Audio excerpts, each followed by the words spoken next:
In the summer of 1934, the United States Army Air Corps issued a circular that would inadvertently change the course of aviation history. The military was looking for a new bomber to replace the aging Martin B-10, requesting a multi-engine aircraft capable of carrying a significant bomb load over long distances to defend American coastlines. At the time, aviation doctrine was conservative, and multi-engine was universally interpreted by manufacturers to mean two engines. However, at the Boeing plant in Seattle, a team of engineers, led by Claire Egtvedt and Edward Wells, saw the vague wording not as a limitation, but as a loophole.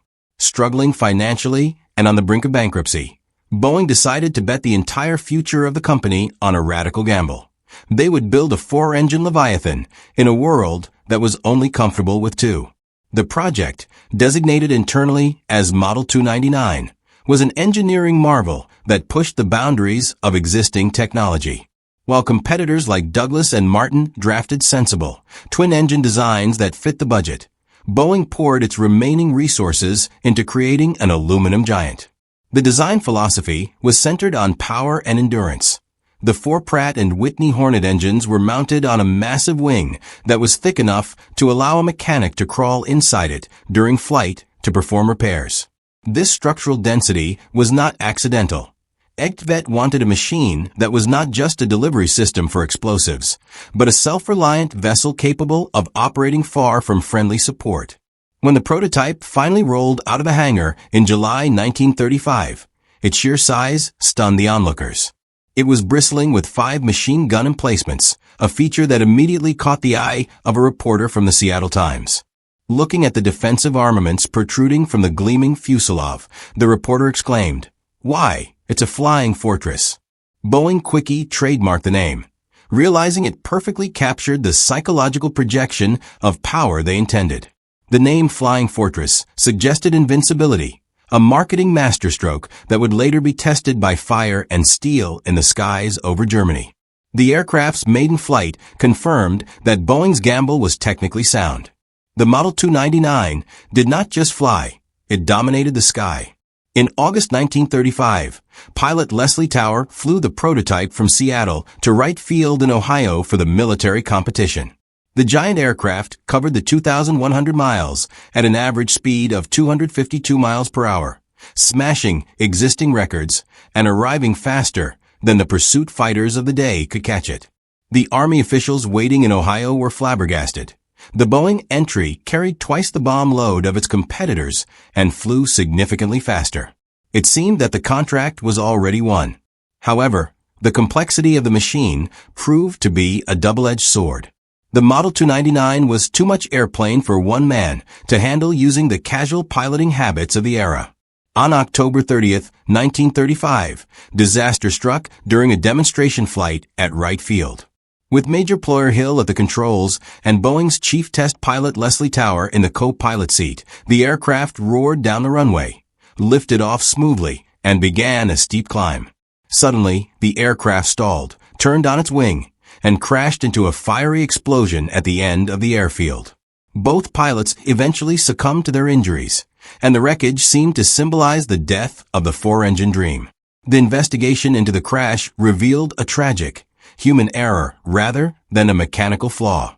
In the cockpit, a simple control lock, a device used to keep the control surfaces from flapping in the wind while parked, had not been disengaged before takeoff. The pilots had attempted to fly a plane that was physically locked in place. Critics immediately pounced on the tragedy, arguing that the Flying Fortress was too complex for combat operations and that the four-engine concept was a dangerous overreach. Legally, because the prototype had crashed before the competition was finished, Boeing was disqualified, and the lucrative contract was awarded to the safer, twin-engine Douglas B-18 BOLO. Despite the disqualification and the chorus of skeptics, the performance of the Model 299 before the crash had left an indelible mark on a few visionary officers within the Air Corps. They understood that while the Douglas B-18 was cheaper and safer, it would be obsolete before a war even started. They argued that the range and payload of the Boeing design were the only things that could offer true strategic power. Through a legal loophole in the procurement budget, the Air Corps managed to order 13 aircraft for service testing. designating them the Y-1B-17. This small order kept the production line alive, albeit on life support. The tragedy of the prototype crash also birthed a protocol that would become standard in aviation forever: the checklist. To manage the complexity of the B-17's 4 engines, retractable landing gear, and flaps, pilots realized they could no longer rely on memory alone. They developed a step-by-step card to ensure no switch was forgotten, like the fatal gust lock. This systematic approach to complexity meant that the B-17 was evolving from a raw experimental machine into a disciplined weapon of war. The pilots who began training on these 13 planes started to develop a deep trust in the machine's capabilities, realizing it was forgiving in the air, provided you treated it with respect on the ground.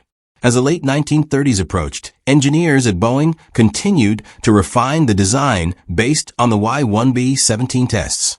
They added turbochargers to the engines, allowing the Fortress to climb to high altitudes where the air was thin, theoretically putting it out of reach of enemy anti-aircraft fire. They strengthened the airframe further, adding more ribs and spars to the skeleton of the wings and fuselage.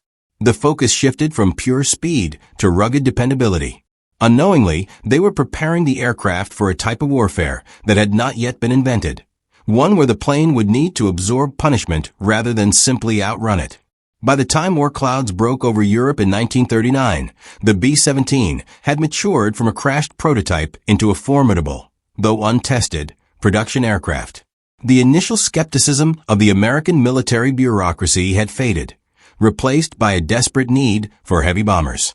However, across the Atlantic, the German Luftwaffe was watching the development of this American giant with a mixture of curiosity and disdain. To the German tactical analysts, the B-17 appeared large, slow, and armed with defensive guns that seemed inadequate for modern aerial combat. They saw a barn door in the sky, an easy target for their agile Messerschmitts, completely unaware that Boeing had not built a standard airplane, but a flying tank designed to refuse to die. In the lecture halls of the Air Corps Tactical School at Maxwell Field during the late 1930s, a group of visionary officers, known as the Bomber Mafia, was quietly rewriting the rules of warfare. While Europe was arming itself for a ground war, these American theorists believed that the next great conflict would be decided not by armies in trenches, but by strategic destruction from the air. Their philosophy was centered on the industrial web theory, which posited that a nation's war machine was like a spider web. If you destroyed specific vital nodes, ball-bearing factories, oil refineries, and power plants, the entire structure would collapse. To hit these specific targets with pinpoint accuracy, however, the bombers could not hide under the cover of darkness. They had to fly in broad daylight. This requirement for daylight operations presented a terrifying tactical problem. Visibility worked both ways. If the bombers could see the factories, the enemy fighters could see the bombers. The British Royal Air Force RAF had already experimented with daylight raids early in the war and had suffered such catastrophic losses that they permanently switched to night bombing, accepting less accuracy for greater survival. The American planners, however, dismissed the British experience as a failure of equipment rather than a failure of concept. They argued that the RAF bombers were too lightly armed. The Americans believed they possessed the solution in the B-17, a platform they were convinced was a self-defending fortress that needed no help to survive. The confidence of the USAF command was rooted in a dangerous assumption about the speed of modern air combat. In the pre-war years, military planners calculated that modern bombers flew almost as fast as fighters, leaving interceptors with only a few seconds to aim and fire before the bomber formation had passed them by. General Henry Hap Arnold and his staff operated under the doctrine that a tight formation of B-17s, with their overlapping fields of heavy machine gun fire, would create a mathematically impenetrable zone of death that no enemy pilot would dare enter. Consequently, the very idea of a long-range fighter escort was seen not just as technically difficult, but strategically unnecessary. This doctrinal arrogance had a profound impact on aircraft procurement. As the B-17s rolled off the assembly lines, the development of a companion fighter plane capable of matching the bomber's range was neglected. The prevailing thought was that a fighter weighed down with enough fuel to fly from England to Berlin and back would be too sluggish to dogfight effectively. Therefore, the B-17s were destined to fly into the heart of the Third Reich alone. The heavy bombers were the spearhead, the shield, and the sword all at once. The pilots and crews were told that their greatest protection was their formation, not friendly fighters. When the 8th Air Force finally arrived in England in 1942 to begin the friendly invasion, they were met with a culture clash that bordered on hostility. The British hosts, battle-hardened by 3 years of war, looked at the American strategy with horror. RAF Air Chief Marshal Arthur Bomber Harris bluntly warned Major General Ira Eaker, the commander of the 8th, that sending B-17s into Germany by day was tantamount to suicide. The British pilots, who had faced the Luftwaffe's Messerschmitts and Focke-Wulfs, knew that the speed gap between bombers and fighters had widened significantly since the 1930s. They warned that the flying porcupine defense of the B-17 would be picked apart by experienced German aces. Despite the dire warnings, General Eaker and General Karl Spaatz remained immovable. They viewed the precision daylight doctrine as the only way to justify the massive expense of the bomber fleet and to prove the independence of the Air Force as a branch of the military. To switch to night bombing like the British would be an admission of defeat and a waste of the B-17's advanced Norden bombsight, which required visual conditions to function. The Americans were determined to prove that their specific brand of war was superior, turning the skies of Europe into a testing ground for a theory that had never been tried against a first-rate Air Force. The operational debut of this doctrine occurred on August 17, 1942, with Mission Number 1. A modest force of 12 B-17s, led by Colonel Frank Armstrong, took off to bomb the marshalling yards at Rouen-Sotteville in France. The target was chosen carefully. It was close to the English Channel and, crucially, within the range of British Spitfires. For this first dip into combat, the self-defending bombers were actually heavily escorted by RAF fighters. The mission was a textbook success. The bombs hit the target, there was little Luftwaffe opposition, and all 12 fortresses returned to base with only minor damage. The success of the Rouen mission was tragically misleading. Because the bombers had not penetrated deep into German airspace, they had not faced the full ferocity of the Luftwaffe's home defense network. Yet, the American command interpreted the result as a total vindication of their daylight doctrine. The press hailed the B-17 as invincible, and morale among the crew soared. They believed the pre-war theories were correct. The Germans were afraid to engage the heavy formations. The nuances of the mission, specifically the presence of the Spitfire escorts, were glossed over in the rush to celebrate. Emboldened by these initial shallow raids into France, the 8th Air Force began to plan deeper strikes, moving beyond the range of the protective British fighters. The planners assumed that the resistance they faced over the French coast would be the same intensity they would face over the German industrial heartland. They failed to realize that the Luftwaffe was merely probing, studying the American formations, and measuring the B-17's capabilities. The German pilots were not afraid. They were simply gathering data, noting the blind spots, and calculating the best angles of attack. As the winter of 1942 approached, the honeymoon period for the 8th Air Force was drawing to a close. The B-17 crews, still largely convinced of their own invulnerability, prepared to cross the border into Germany proper. They were flying planes designed in the 1930s, using a strategy conceived in a classroom against an enemy that had been refining the art of aerial murder since the Spanish Civil War.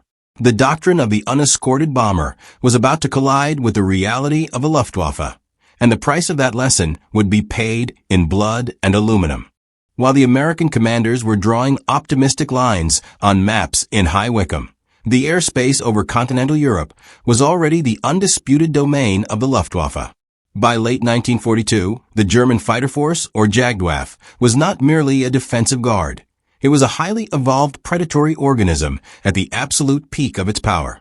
They had spent 3 years dismantling the air forces of Poland, France, and the Soviet Union, and had held their own against the Royal Air Force during the Battle of Britain. To the German pilots stationed along the Channel coast, the sky was not a neutral battleground, it was their hunting ground. And they knew every cloud formation and wind current from Brittany to Berlin. The primary instrument of this dominance was the Messerschmitt Bf-109, a sleek, lethal machine that had been the spine of the Luftwaffe since the beginning of the war. By the time the Americans arrived, the Germans were fielding the G or Gustav variant. It was a temperamental beast on the ground, with narrow landing gear that caused many accidents, but in the air, it was a surgeon's scalpel, capable of climbing at terrifying speeds and operating effectively at the frigid high altitudes where the B-17s were designed to fly. The Bf-109 could dictate the terms of engagement. Its pilots could dive from the sun, strike, and vanish before the sluggish bombers could traverse their turrets. However, the Americans faced a newer, more brutal threat that the British had been warning them about in hushed tones. The Focke-Wulf FW-190. Introduced just a year prior, this radial engine fighter was the butcher bird. Unlike the fragile liquid-cooled Messerschmitt, the FW-190 was rugged, heavily armored, and incredibly fast at medium altitudes. Crucially, it carried a heavy armament of 20mm cannons that fired explosive shells, weapons far more destructive than the machine guns typically found on Allied fighters. The FW-190 was not designed to dance, it was designed to shred metal, and its pilots loved it for its wide stance and ability to absorb punishment. Ironically, a trait it shared with its new American prey. The hardware, however, was secondary to the software, the pilots themselves. In 1942, the Jagdwaffe was populated by the experten, veteran aces with kill counts that seemed mathematically impossible to Allied planners. Unlike the American rotation system, where a pilot went home after 25 missions, German pilots flew until they were incapacitated or killed. This brutal Darwinian system meant that the survivors were the deadliest aviators in history. Men like Adolf Galland and Werner Mulders had developed fluid, loose combat tactics that made the rigid British and American formations look archaic. They flew in the Schwarm, a flexible finger-four formation that allowed them to cover each other's blind spots while scanning the horizon for targets. Supporting these hunters was the most sophisticated air defense network the world had ever seen, the Kammhuber Line. Named after General Joseph Kammhuber, this system was an invisible wall of radar stations stretching from Denmark to France. The Freya and Würzburg radar sets acted as the eyes of the Reich, tracking enemy formations the moment they formed up over England. This information was relayed to centralized opera houses, command bunkers with giant glass maps, where fighter controllers directed the Geschwader fighter wings to intercept positions with geometric precision. The Americans were not sneaking into Europe. They were walking into a room where the lights were on and the security guards were watching them on CCTV. The German tactical doctrine at this stage was aggressive and confident. They did not sit over their airfields waiting for the bombs to fall. They practiced forward interception. The goal was to break up enemy formations at the coastline, forcing them to jettison their bombs into the sea before they reached the interior. The Luftwaffe pilots were accustomed to fighting the RAF, whose Spitfires were worthy adversaries in a dogfight. When intelligence reports began trickling in about a new American heavy bomber that flew straight and level in broad daylight, the German reaction was one of professional curiosity mixed with disbelief. It seemed tactically suicidal. This skepticism was reinforced by the Luftwaffe's view of American pilots. In the German mindset, the Americans were cowboys, technologically rich, but tactically naive. They viewed the Yuzov crews as soft, lacking the killer instinct forged in the desperate battles of the Eastern Front. Interrogations of downed Allied airmen often revealed that many had only a few hundred hours of flight time, whereas a German Rottenführer, flight leader, might have thousands. This disparity in experience created a dangerous sense of superiority. The Germans believed they could simply outfly whatever the Americans threw at them. As the B-17s began their initial shallow probes into France, the German fighter wings moved to intercept with a business-like efficiency. The early encounters were often deceptive. The German pilots, testing the defenses of the B-17, found the American formations dangerously tight but manageable. They realized quickly that the B-17 was slow, cruising at around 160 to 180 miles per hour during a bomb run, making it a sitting duck for a high-speed attack. The German pilots mocked the lumbering cows, joking in the mess halls about how the Americans brought the war to them in slow motion. However, there was one aspect of the new enemy that gave the astute German commanders pause. The sheer volume of defensive fire coming from a B-17 formation was unlike anything they had seen.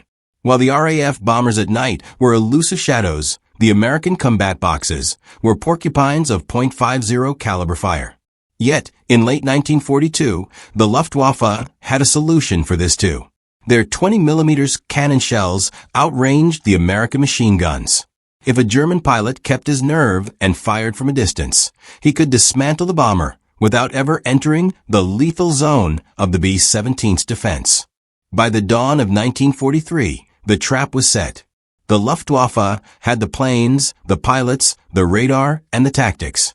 They watched the American assembly areas in East Anglia with their electronic eyes, waiting for the inevitable day when the Yankees would get overconfident and fly beyond the range of their protective fighter escorts. The German pilots sat in their readiness chairs on airfields in France and Germany, smoking cigarettes and playing cards, fully expecting a slaughter.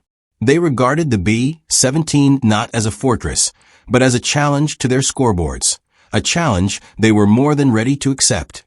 When the first intercepts of the American heavy bombers began in earnest over the occupied coast, the visual contrast between the combatants was stark.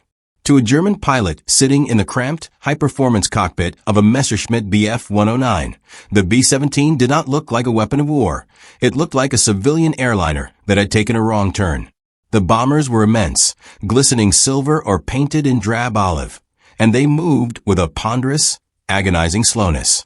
Cruising at roughly 160 miles per hour while under a full bomb load, the fortress appeared to be practically hovering in the sky compared to the German fighters zipping past at nearly 400 miles per hour. This massive speed differential created an immediate, dangerous impression among the Jagdwaffe that they were attacking a stationary object. The German pilots, accustomed to the frantic, twisting dogfights against RAF Spitfires, where a split-second hesitation meant death, found the behavior of the B-17s bafflingly passive. The American doctrine required the bombers to fly straight and level to maintain their formation, and allow the bombardiers to aim. To the attackers, this lack of evasive maneuvering looked like incompetence, or, worse, a suicide wish. They nicknamed the B-17 the Fliegen Stunter, the flying barn door. It was a target so large and so stable that it felt impossible to miss. In the mess halls of Abbeville and St. Omer, pilots joked that attacking a fortress formation was less like aerial combat and more like target practice on a firing range.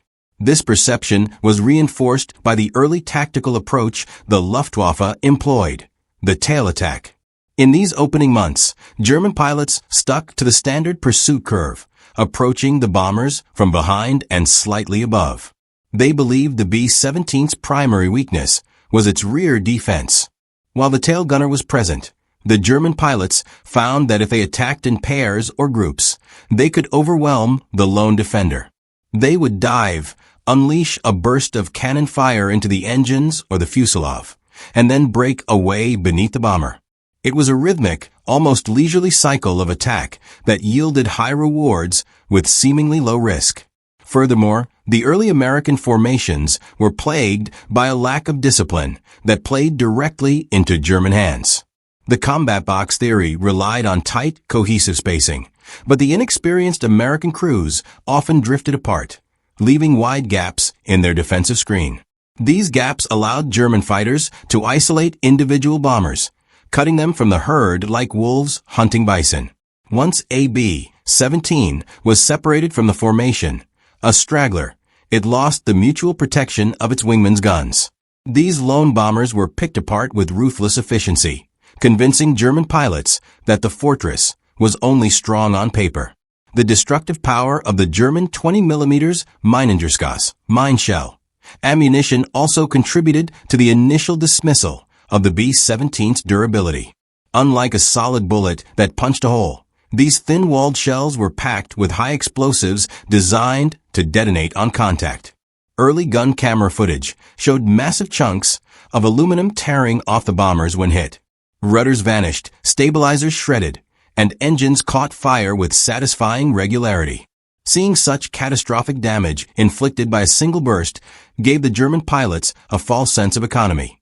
They believed a B-17 could be brought down with just a handful of well-placed hits, confirming their belief that the American bomber was essentially a large soft balloon. Another factor fueling the mockery was the perceived glass jaw of the B-17 regarding its frontal armor. While the B-17 had heavy firepower directed to the sides and rear, the early models, B-17E and early FS, had almost no forward-firing defense. The nose was covered in plexiglass for the bombardier, with perhaps a single flexible .30 caliber machine gun that was difficult to aim. Sharp-eyed German aces began to notice that when they accidentally found themselves head-on with a bomber, there was very little return fire. It was a glaring design oversight that the Germans noted, though they had not yet fully systematized the head-on attack that would later devastate the Americans. The mockery also extended to the American escort fighters, or lack thereof. In late 1942 and early 1943, the P-47 Thunderbolts that accompanied the bombers had limited range and had to turn back at the German border. The moment the little friends dipped their wings and turned for home, the German pilots felt a surge of predatory glee. They saw this as the Americans abandoning their charges. To the Luftwaffe, it seemed the height of strategic folly to send these expensive, slow bombers into the heart of the Reich unprotected. It felt unsportsmanlike, almost too easy, as if the Americans were simply feeding them kills to inflate their scores. This period of the war was characterized by the expert phenomenon, where a small number of German aces were racking up incredible kill tallies. Pilots like Egon Mayer and George Peter Eder began to treat the bomber streams as a buffet. They would return to base, refuel, rearm, and go back up, sometimes shooting down 2 or 3 bombers in a single day. The mood in the Luftwaffe briefing rooms was high. The Americans were amateurish, their planes were lumbering targets, and their tactics were rigid. The fear of the flying fortress that Boeing's marketing had tried to instill was non-existent on the front lines. However, beneath the surface of this bravado, a subtle reality was being ignored.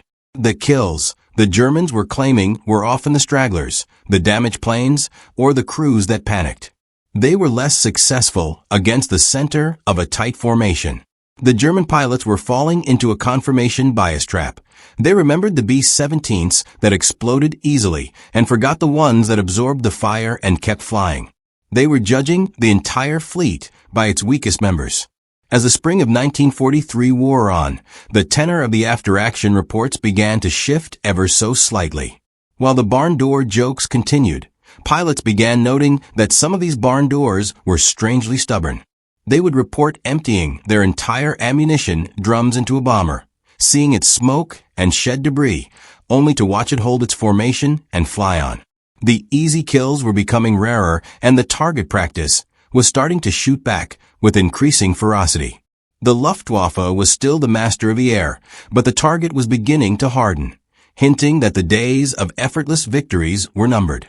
The period of milk runs, short, relatively safe sorties along the French coast, came to an abrupt end as 1942 bled into 1943. The strategic demands of the war forced the 8th Air Force to target the heavily defended U-boat pens at Lorient and Street Nazir. These were not soft industrial targets. They were concrete fortresses bristling with anti-aircraft batteries that the crews grimly nicknamed Flak City. As the mission briefings revealed these destinations, the mood in the briefing rooms shifted from cautious optimism to a cold dread. The American commanders were about to send their unescorted heavy bombers into the teeth of the most concentrated air defense network in history, testing the self-defending doctrine to its breaking point. The physical environment of the air war was the first enemy the crews had to conquer before they even saw a German fighter. Climbing to 25,000 feet, the B-17s entered a hostile realm where the temperature plummeted to 50 degrees below zero. In the unpressurized fuselage, frostbite was as dangerous as shrapnel. Gunners stood at open waist windows, scanning the blinding white horizon through freezing goggles, their oxygen masks the only thing keeping them conscious. In this thin air, the engines labored, leaving long, distinct contrails that acted as giant arrows in the sky, pointing the Luftwaffe interceptors directly to their location. There was no element of surprise. The Germans knew they were coming long before they crossed the coastline. The reception over Street Nazir was a terrifying orchestration of steel and fire. As the formations approached the initial point IP of the bomb run, the sky around them turned black with the explosions of 88mm and 105mm flak shells. Unlike the fighters, which could be fought off, flak was impersonal and unavoidable. The German ground gunners were experts, using radar-guided directors to place a box of explosions right in the path of the bombers. The B-17s, locked into a straight and level flight path for the bomb site to work, had to fly directly through the turbulence and shrapnel. Planes bounced violently, metal pinging against the fuselage like hail on a tin roof, while crews prayed that the jagged steel wouldn't find a fuel tank or a pilot's neck. But the flak was merely the anvil. The Jagdwaffe was the hammer. As the bombers exited the flak field, the German fighters pounced. On these deeper raids, the protective Spitfires had long since turned back due to fuel limitations, leaving the B-17s completely naked. The German pilots, operating with the confidence established in the previous months, executed coordinated attacks that the American defensive gunners struggled to counter. Entire Staffels squadrons of FW-190s would queue up and dive through the formations, slashing at the bombers with 20mm cannons. The sheer volume of attackers overwhelmed the defensive boxes, causing the disciplined geometry of the formation to disintegrate into chaos. It was during these missions that the myth of the impenetrable combat box began to crumble in the face of statistical reality. When a B-17 took a direct hit to an engine or wing root, it would often drop out of formation, unable to maintain the speed required to stay with the group. These stragglers were immediately swarmed by Luftwaffe predators. To the horror of the crews in the surviving planes, they had to watch their friends being butchered. There was a helplessness to the slaughter. The formation could not slow down to cover a wounded bird. They had to fly on, leaving the straggler to fight a hopeless battle against 5 or 6 enemy fighters until it spiraled into the Atlantic or exploded in midair. The losses on these raids were not just tactical, they were catastrophic. On some missions, the 8th Air Force was losing up to 10% of its dispatching force. The mathematics of attrition were terrifyingly simple. If the loss rate remained at 10%, a statistically average crew member would be dead or captured before they finished their 10th mission, long before reaching the required 25 missions to go home. The impregnable fortress was proving to be distressingly mortal. Every empty bunk in the Nissen huts back in England served as a silent testament to the failure of the unescorted daylight bombing doctrine. The carnage was exacerbated by the rookie status of many replacement crews who were rushed in to fill the gaps. These young men, often fresh from training in the sunny skies of Texas or Florida, were thrown into the gray hell of European combat with barely enough experience to fly the plane, let alone fight it. They often made fatal errors, drifting too far from the wingman, freezing on the trigger, or misidentifying enemy aircraft. The veteran German pilots, sensing the inexperience, mercilessly targeted the newcomers. A fresh crew might arrive on a Tuesday and be shot down on a Thursday, becoming nothing more than a statistic in a logbook. Back at the German airfields, the mood remained jubilant. The Luftwaffe propaganda machine had a field day with the wreckage of the American bombers littering the French countryside. They filmed the burning fuselages and the captured airmen, broadcasting the images to the German public as proof that the terror flyers could be stopped.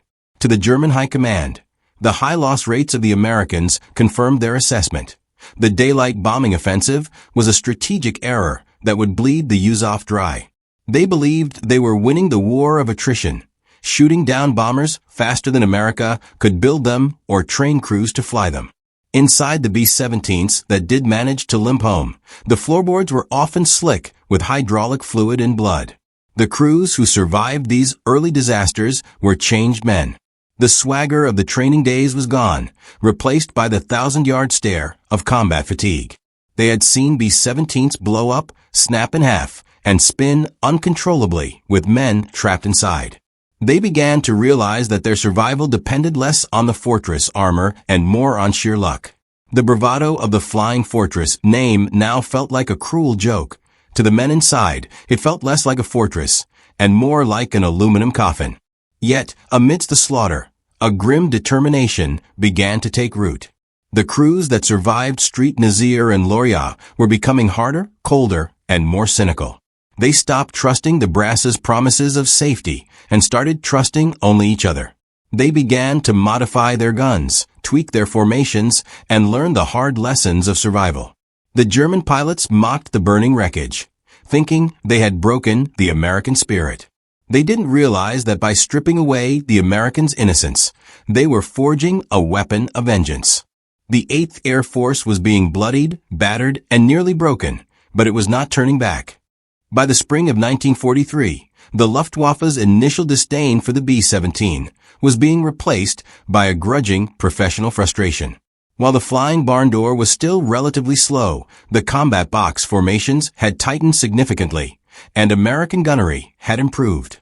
German pilots, attacking from the rear, the traditional fighter tactic, were finding themselves flying into a blizzard of .50 caliber rounds. The B-17's tail gunner, initially dismissed as a nuisance, was proving to be lethal, and the newly installed ball turret gunners were covering the belly with terrifying accuracy. The loss rate among German fighter pilots attempting stern attacks began to climb unacceptably high. The hunters realized that if they continued to attack the porcupine from behind, they would eventually run out of pilots. It was Oberstleutnant Egon Mayer, the commander of Jägerschwader II, JG2, who first approached this problem with the cold logic of an engineer. Analyzing the wreckage of downed fortresses and studying gun camera footage, Mayer noticed a glaring asymmetry in the bomber's defensive layout. While the tail, roof, belly, and waist were bristling with heavy machine guns, the nose of the B-17F was protected only by a single handheld .30 caliber gun pushed through the plexiglass, or cheek guns with limited angles of fire. The Fortress had a heavy shield on its back, but its face was almost entirely unarmored. Mayer theorized that the safest place to be was exactly where it seemed most dangerous, directly in front of the bomber. The physics of a head-on attack, however, were terrifying to contemplate. A B-17 cruised at roughly 200 miles per hour, and a Focke-Wulf 190 attacked at nearly 400 miles per hour. This created a closing speed of 600 miles per hour, over 1,000 feet per second. At that velocity, a collision was a mathematical probability if the pilot's nerve failed for even a fraction of a second. The window for firing was infinitesimally small. A German pilot would have barely 2 seconds to aim, fire, and violently pull up to avoid smashing into the bomber's windshield. It required nerves of steel and a break from all traditional dogfighting training, which emphasized matching speed and turning with the enemy. When Mayer and his wingmen first tested this theory over the North Sea, the effect was immediate and catastrophic for the Americans. The B-17 crews, accustomed to scanning the tail and wings for threats, were stunned to see FW-190s materializing out of thin air at the 12 o'clock position. The geometry of the attack rendered the B-17's heavy defensive armament useless. The tail gunner couldn't see them, the ball turret couldn't elevate enough, and the top turret was often blocked by the bomber's own fuselage. The only person who could return fire was the bombardier, frantically wrestling with a lightweight machine gun that couldn't track the fighters, closing at near supersonic relative speeds. The damage inflicted by these frontal assaults was qualitatively different from previous attacks. In a tail chase, the German cannon shells had to punch through the tail structure, the fuselage ribs, and the radio room before reaching the vitals. In a head-on attack, the first things the shells hit were the pilots, the instrument panel, and the oxygen system.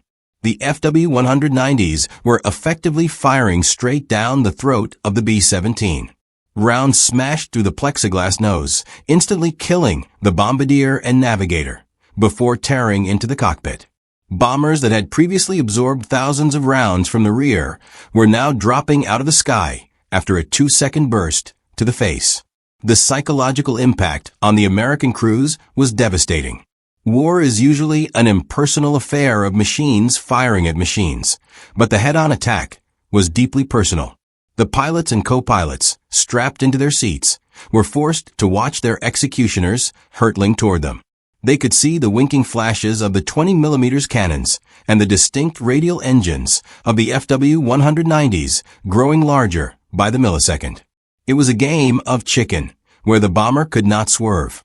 The visceral terror of these attacks caused formations to loosen, as inexperienced pilots instinctively flinched or pulled up, breaking the integrity of the combat box and leaving them vulnerable to the waiting wolves at the rear.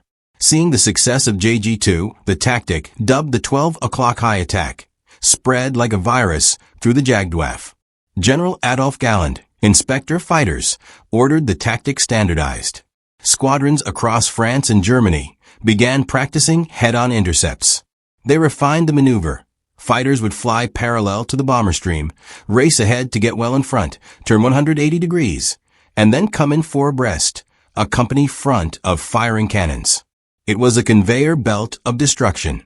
As one wave pulled up over the bombers' tails, the next wave was already firing.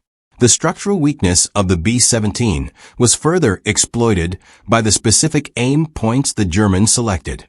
They realized that a hit to the wing roots from the front could sever the main wing spars or set the wing fuel tanks on fire immediately. But the cockpit remained the favorite target. German gun camera footage from this period is chillingly repetitive. The nose of a B-17 fills the frame, pieces of glass and metal fly off, and then the fighter pulls up sharply, the dark shadow of the bomber's vertical stabilizer flashing inches below the camera lens. By the summer of 1943, the head-on attack had fundamentally altered the balance of power. The B-17, designed in the 1930s to fight off biplanes and early monoplanes, was being dismantled by a tactic its designers had never anticipated. The casualty rates soared to unsustainable levels. The fortress was bleeding out. The confidence of the American crews was shaken to its core, as they realized their aircraft had a fatal flaw that could not be fixed by simply adding more armor. They were flying into a meat grinder with no shield to protect them. The crisis reached the desk of General Hap Arnold and the engineers at Boeing with urgent priority. Field modification centers in England began desperately bolting extra heavy machine guns into the noses of the B-17s, cutting holes in the plexiglass and welding supports in a frantic attempt to give the crews a fighting chance. But these were stopgap measures. The Germans had found the Achilles heel of the American giant, and they continued to stab at it with ruthless efficiency. The race was now on to redesign the very face of the bomber before the 8th Air Force was annihilated completely. By the autumn of 1943, the engineering teams at Boeing in Seattle were working under a cloud of grim urgency. The feedback loops from the 8th Air Force were no longer containing minor requests for comfort or navigation. They were frantic pleas for survival. The head-on problem had become the singular existential threat to the bomber offensive. While mechanics in England had improvised field modifications, cutting holes in the nose cones to mount cheek guns, these were desperate, heavy, and awkward stopgaps. The manual machine guns rattled the airframe, filled the small nose compartment with choking smoke, and were difficult for the bombardier to aim while wearing heavy flight gear. The B-17 needed a surgical solution, an integrated weapon system that could match the lethality of the German Focke-Wulfs. The solution came from the ashes of a failed experiment. Earlier in the year, the Army had tested the YB-40, a gunship version of the B-17 intended to act as an escort. The YB-40 was a failure. It was too heavy to keep up with the regular bombers after they dropped their payloads, but it possessed one piece of technology that was revolutionary: a Bendix remote-controlled turret mounted beneath the nose. Recognizing that this turret was the answer to the head-on crisis, Boeing engineers rapidly redesigned the B-17's forward fuselage to accommodate it. They were about to create the final definitive version of the aircraft, the B-17G. When the first B-17GS rolled off the production lines, they looked significantly more aggressive than their predecessors. The smooth, shark-like nose of the F model was gone, replaced by a distinct underbite. Hanging directly below the bombardier's window was the chin turret, housing twin .50 caliber Browning M2 machine guns. Unlike the clumsy handheld guns of the past, this turret was electrically powered and hydraulically stabilized. It could swing 60 degrees to either side and elevate to track incoming fighters with robotic precision. The Flying Fortress finally had a jaw of steel. Inside the nose compartment, the bombardier's role underwent a radical transformation. He was no longer just a specialist who aimed the bombs. He was now the primary defender of the aircraft's most vulnerable sector. The controls for the new turret were elegant in their simplicity. A swing-away yoke with a reflector sight that looked more like a video game controller than a weapon of war. The bombardier didn't have to muscle the guns against the slipstream. He simply turned the handle, and the hydraulic motors outside moved the heavy guns instantly.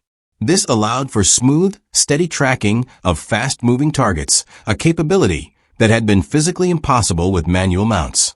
The arrival of the first B-17G groups in England in late 1943 was shrouded in operational secrecy. The ground crews worked feverishly to paint over the fresh aluminum, but the protruding chins were unmistakable. Mixed into formations with the older B-17FS, these new planes were essentially Trojan horses. The American commanders were eager to bait the Luftwaffe into their standard routine. They knew the German pilots, creatures of habit and drill, would see a B-17 formation and instinctively set up for the 12 o'clock high attack, expecting the usual weak return fire. They were setting a lethal trap in the stratosphere. The trap was sprung over the skies of Germany in the bitter cold of winter. As the Luftwaffe fighter wings spotted the bomber stream, the Staffelkapitans signaled the attack.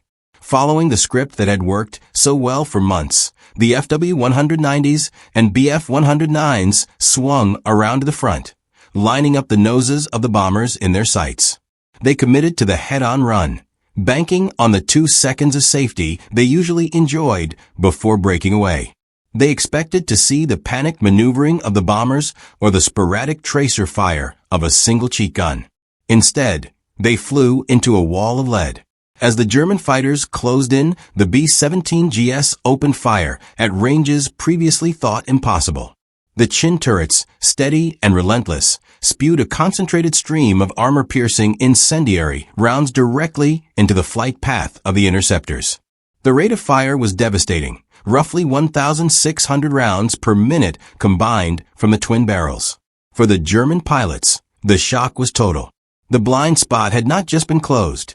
It had been turned into the most dangerous quadrant of the sky. The psychological impact on the German pilots was immediate and terrifying. Veterans who had survived dozens of head-on passes suddenly found their windshield shattering and their engines exploding before they could even get into cannon range. The reliable geometry of the 12 o'clock high attack collapsed. The hunter became the hunted. Radio chatter among the German formations turned from confident coordination to panicked warnings. Achtung! They have guns in the nose. Break off. The impunity with which they had assaulted the face of the fortress was gone forever. This technological shift forced the Luftwaffe to rethink their tactics yet again. Denied the easy head-on kill, German pilots were forced to return to attacking from the beam or the rear, where the B-17's defenses were thickest, or to attempt slash attacks from vertical angles that were difficult to execute. The chin turret didn't make the B-17 invulnerable. Planes were still lost to flak and determined aces, but it stopped the bleeding. It neutralized the one tactic that threatened to wipe out the 8th Air Force, stabilizing the attrition rates enough to keep the offensive going. The B-17G would go on to become the most produced and iconic variant of the war, the visual definition of American air power. With the chin turret leading the way, the aircraft finally lived up to its name. It was no longer a flying barn door to be mocked, but a prickly, lethal porcupine that could bite from every angle. The era of the soft nose was over, and as 1944 dawned, The German pilots realized that the giant they had wounded was now armed, angry, and staring them right in the eye. While the engineers in Seattle were hardening the B-17's individual defenses, a different kind of engineering was taking place in the rainy bases of England. Social engineering.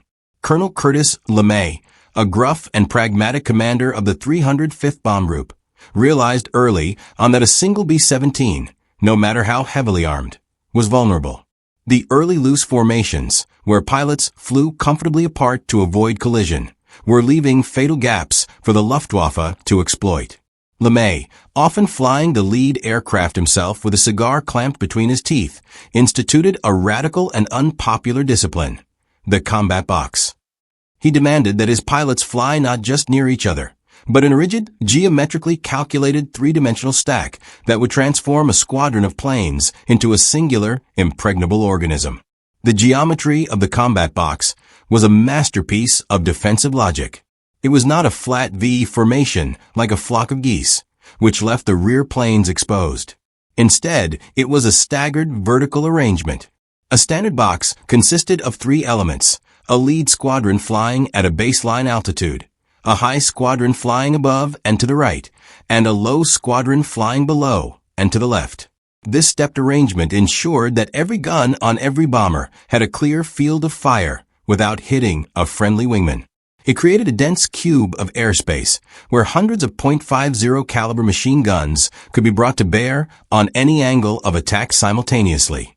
Flying this formation, however, was a physical ordeal for the pilots.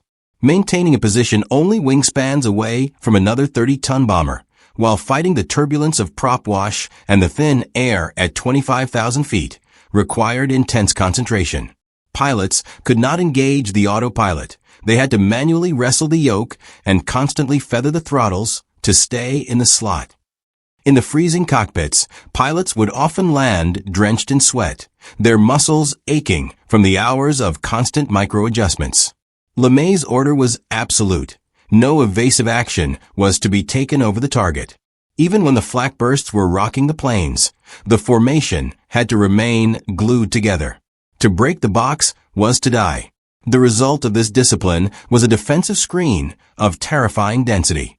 When a combat wing, composed of three groups, totaling 54 bombers, flew in close formation, they brought over 600 heavy machine guns into a compact area of the sky. The combined rate of fire was tens of thousands of rounds per minute. Tracer rounds, which were loaded every fifth bullet, created visible lattices of light that connected the bombers, looking like a spider web of fire, to the attackers. The air between the planes became a solid zone of lethality that shredded anything attempting to pass through it. For the German pilots, the combat box presented a tactical nightmare. In the early days, they could pick off stragglers or attack loose gaggles with relative impunity. Now, engaging the formation meant flying into a storm. An attacking fighter pilot wasn't just facing the guns of the bomber he was targeting. He was facing the guns of the wingman, the high squadron, and the low squadron.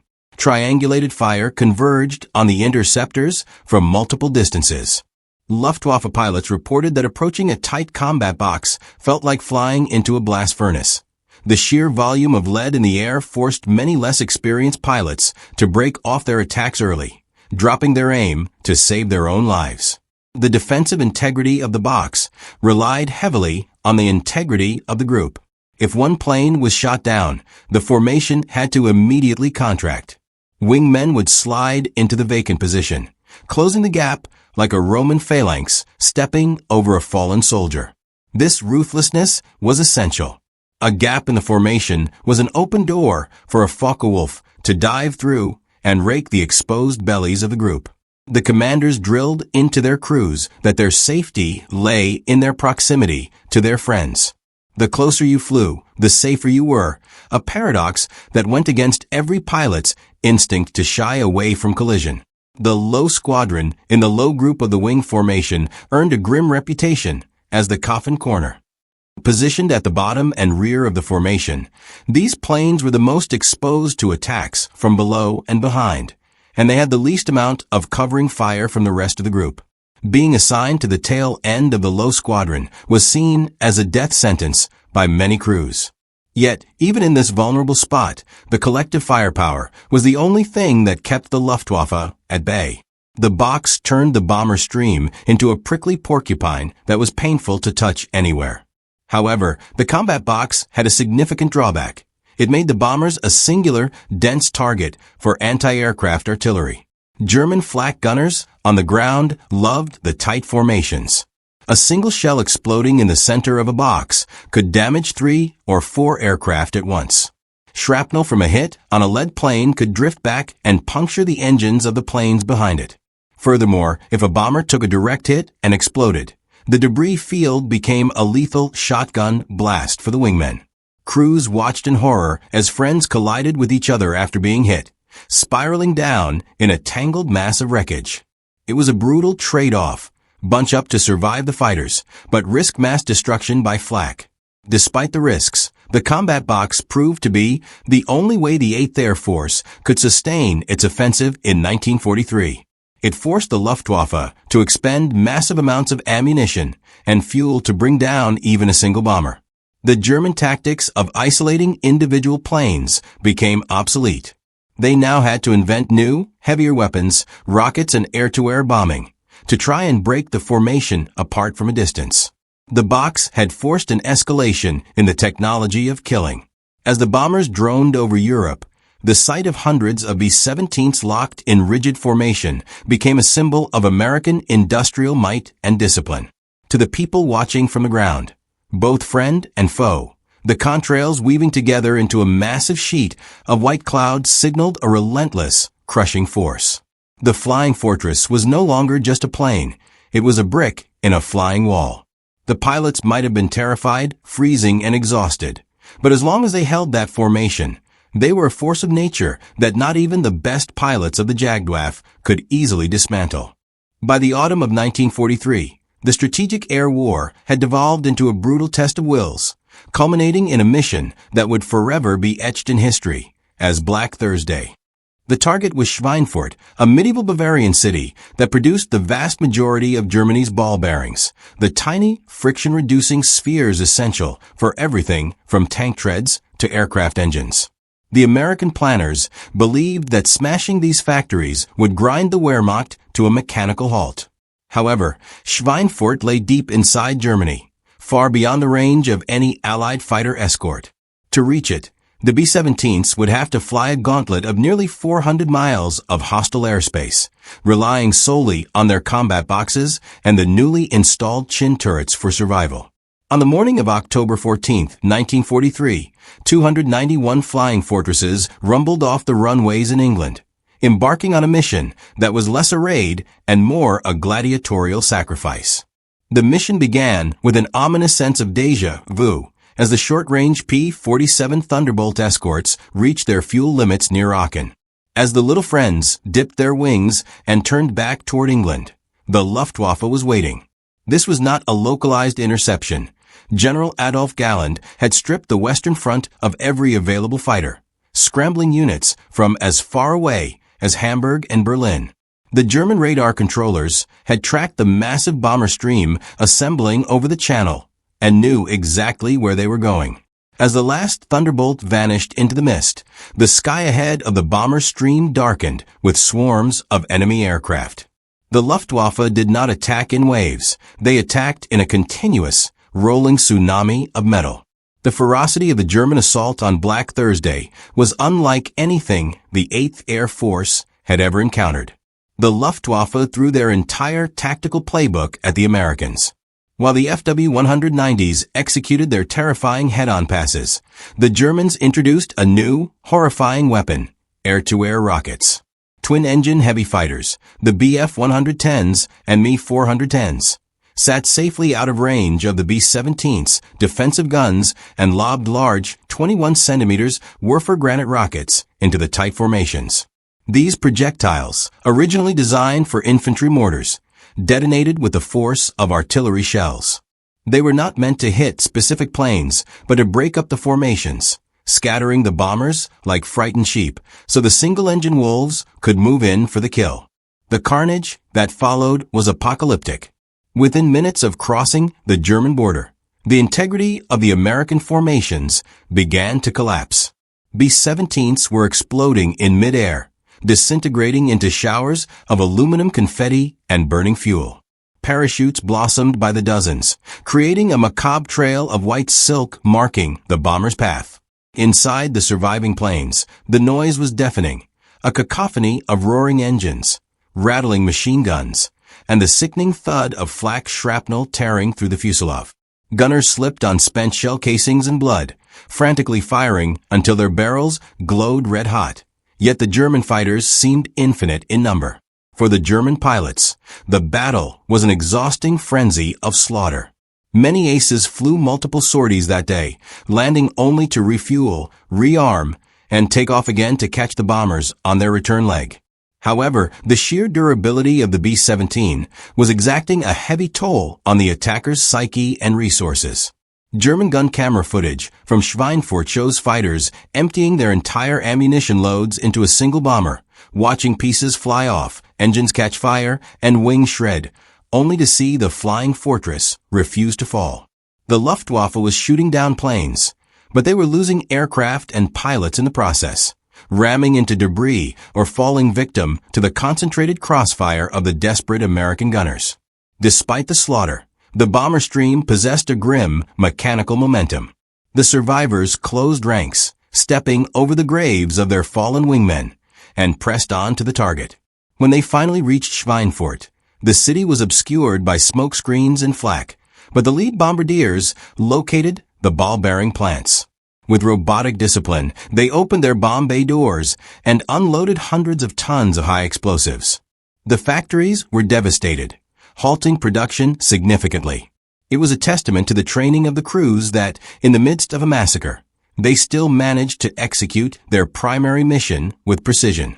The flight home was a mirror image of the flight in, a second nightmare for the exhausted crews. The Luftwaffe, anticipating the return route, ambushed the battered remnants of the force. Damaged B-17s, struggling to maintain altitude on 2 or 3 engines, were mercilessly picked off. The English Channel, usually a site of relief, became a graveyard for planes that ran out of fuel or succumbed to battle damage just miles from safety. When the surviving aircraft finally touched down in England, they were ruins of their former selves, riddled with hundreds of bullet holes, carrying dead and wounded crewmen, and smelling of burnt cordite and fear. The statistics of Black Thursday were shocking. Of the 291 B-17s that had taken off, 60 were shot down over the continent. Another 17 were so badly damaged they were scrapped upon landing, and 121 more required major repairs. In a single afternoon, the 8th Air Force had effectively lost nearly 20% of its dispatch force. 600 airmen were dead or missing. It was a rate of attrition that was mathematically unsustainable.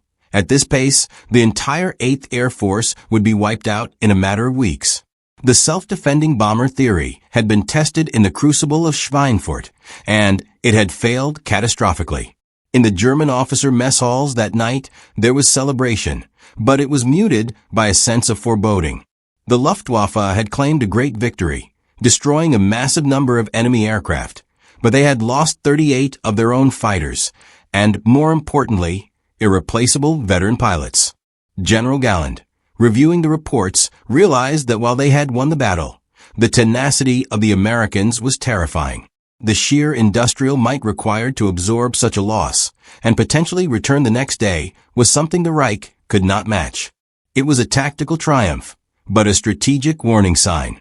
The immediate aftermath of Schweinfurt was a suspension of deep penetration daylight raids.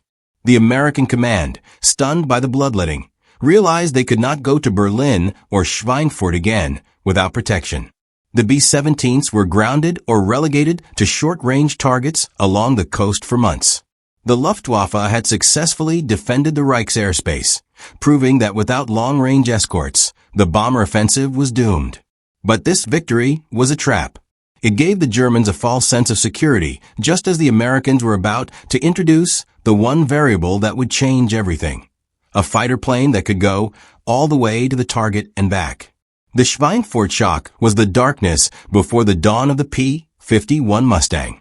Following the disaster at Schweinfurt, a somber quiet settled over the bomber bases in East Anglia. The deep penetration raids were suspended, and the Luftwaffe reigned supreme over the heart of the Reich. The German pilots believed they had won the strategic battle. They had proven that unescorted bombers could not survive daylight operations. However, while the 8th Air Force licked its wounds, a technological miracle was arriving at English docks in crates.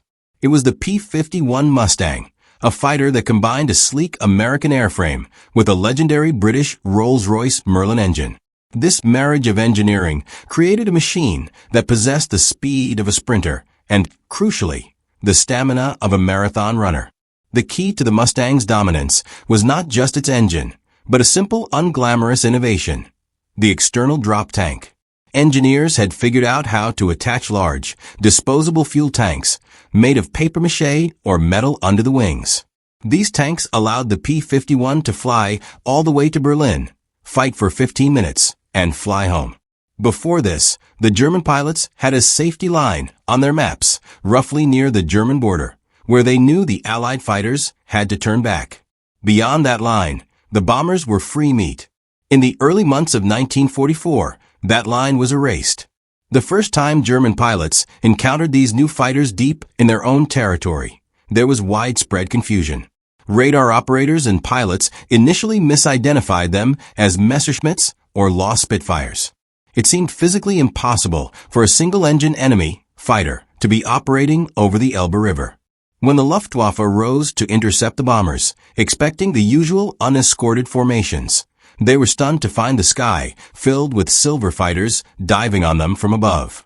The psychological sanctuary of the German homeland had been breached. The hunters looked up and realized they were no longer alone in the cage with the prey. The arrival of the Mustang coincided with a ruthless change in American command philosophy.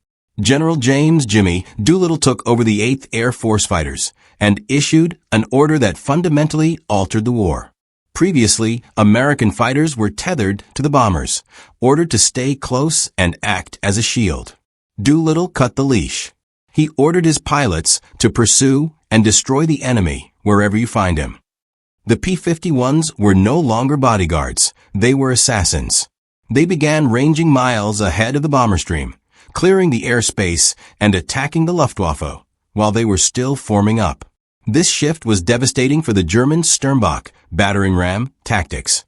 The Luftwaffe had developed heavily armored FW-190s loaded with 30mm cannons, specifically to bring down the rugged B-17s. These machines were heavy, slow, and clumsy, perfect for killing bombers, but helpless in a dogfight. When the sleek, agile Mustangs pounced on these lumbering interceptors, it was a massacre. The German pilots found themselves in a trap. If they configured their planes to kill bombers, they were easy prey for the Mustangs. If they stripped the armor to fight the Mustangs, they lacked the firepower to down the B-17s. The combat environment transformed from a turkey shoot into a desperate, swirling dogfight. The Mustang pilots, flying at 30,000 feet, could outdive and outturn the Bf-109s and FW-190s at high altitude. For the B-17 crews, the sight of the P-51s, affectionately dubbed Little Friends, was a religious experience. Gunners who had spent months watching their friends die helpless deaths now cheered over the intercom as they watched trailing smoke mark the end of a German fighter. The presence of the escort allowed the bombers to focus on their run, maintaining the integrity of the combat box without the panic of the previous year. The Luftwaffe's logistical nightmare deepened as the Mustangs began attacking targets on the ground. On the flight home, with their primary mission complete, American pilots would drop to treetop level and strafe German airfields, trains, and convoys. German pilots could no longer feel safe even while taking off or landing. The attrition rate for the Luftwaffe skyrocketed, not just in machines, but in men. Experienced Experten who had survived years of combat were being shot down by aggressive young Americans who had superior equipment and numbers. The training pipeline in Germany began to collapse. They could build planes, but they couldn't replace the pilots.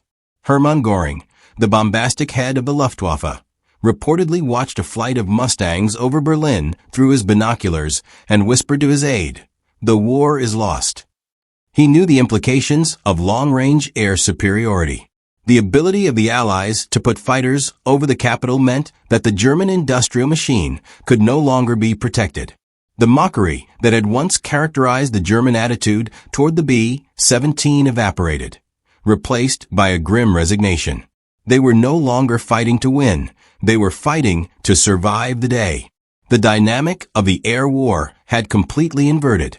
The B-17 formations, once the primary target, effectively became the bait. The bomber streams drew the Luftwaffe up into the sky, where the waiting Mustangs could grind them down. It was a brutal strategy of attrition, using the heavy bombers as an anvil and the fighters as the hammer. The flying fortress was still taking losses. Flak remained a deadly constant. But the days of losing 60 bombers in a single afternoon were over. By the spring of 1944, the sky over Europe belonged to the Allies. The B-17s roared over Germany in columns stretching for miles, protected by a swarm of buzzing Mustangs. The German pilots who still flew did so with incredible bravery, but they knew the equation had changed permanently. They had mocked the B-17 for its slowness and its reliance on formation flying, but they had failed to anticipate that the giant would eventually bring its own deadly little friends to the fight. The era of the Luftwaffe's dominance was extinguished, choked out by the exhaust of the Merlin engine. With the arrival of the P-51 Mustangs, the Luftwaffe fighters were pushed back, but the B-17s were not invincible. They still had to contend with the omnipresent terror of flak and the determined attacks of surviving German aces. However, as the war dragged into late 1944, a peculiar phenomenon began to frustrate the German high command. Intelligence photos and after-action reports were filled with evidence of B-17s that had absorbed punishment that should have been chemically and physically fatal, yet continued to fly.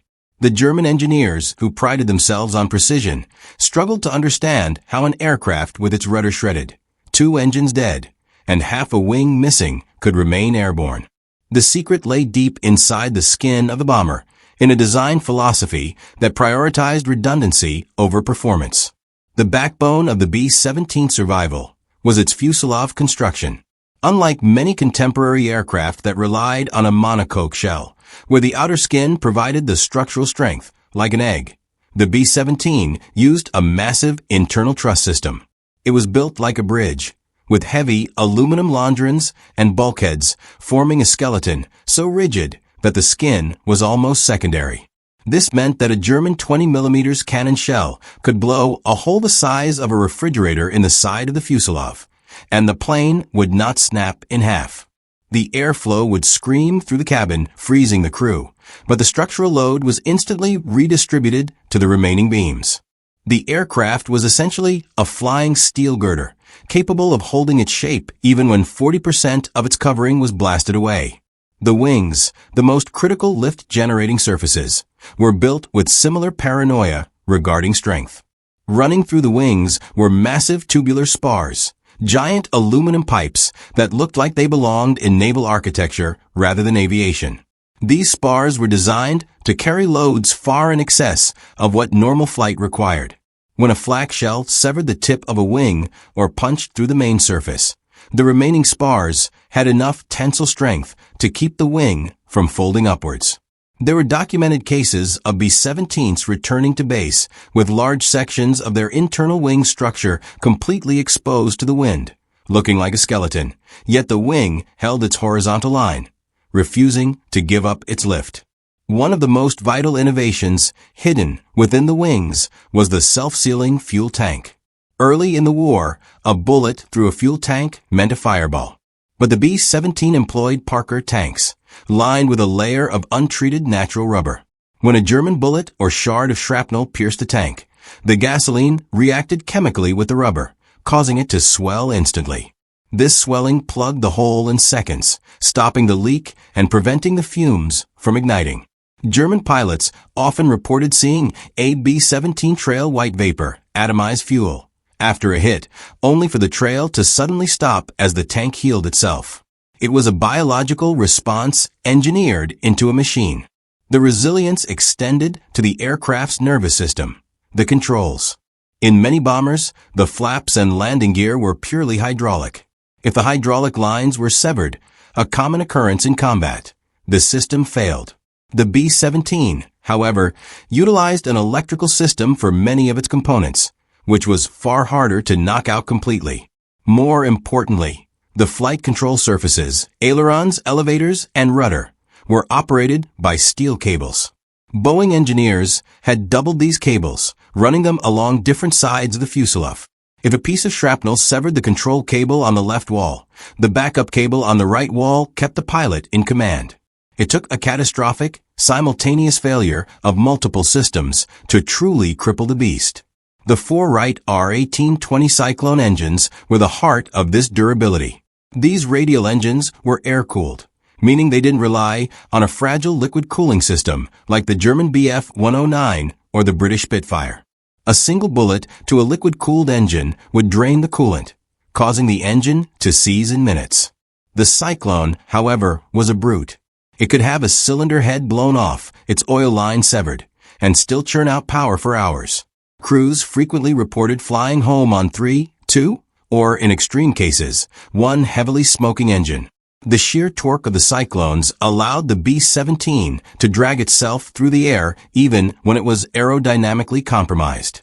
The German ammunition itself played a role in this survival story, albeit unintentionally. The Luftwaffe's 20mm Minengeskus mine shell was a thin-walled projectile packed with high explosives, designed to detonate on contact and rely on the blast wave to cause structural failure. Against the fabric-covered Spitfires or the lighter Russian fighters, these shells were devastating.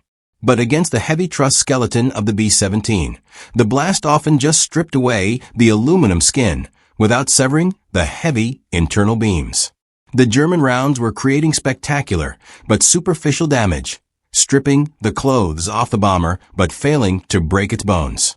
This over-engineering came at a cost. The B-17 was slower and carried a smaller bomb load than its British counterpart, the Avro Lancaster. But for the crews, this trade-off was the difference between life and death. The Boeing B, as it was affectionately known, developed a personality. Pilots felt that the plane was fighting with them. When the controls became sluggish due to damage, the plane seemed to settle into a stable glide, as if its natural state was to fly level. This stability allowed wounded pilots to maintain control when other aircraft would have entered a fatal spin. By late 1944, the sight of a battered B-17 limping across the channel became a symbol of the war itself. Ground crews would count hundreds of holes in a single aircraft. They found unexploded cannon shells lodged in fuel tanks, pieces of German fighters embedded in the wings, and entire stabilizers missing. The engineering tolerances had been exceeded so many times that the manuals became irrelevant. The aircraft were operating in a realm of physics that defied the calculations of the designers. This structural ruggedness did more than just save lives. It demoralized the enemy. German pilots, after exhausting their ammunition and risking their lives to deliver what they thought were killing blows, would watch in disbelief as the smoking ruin maintained its formation. It created a psychological heavy lifting that no propaganda could counter. The B-17 wasn't just a bomber. It was a zombie, a relentless machine that didn't know when to die. And among these stories of survival, one specific incident would rise above the rest to become the stuff of legend, proving that a B-17 could fly even when it was physically cut in half.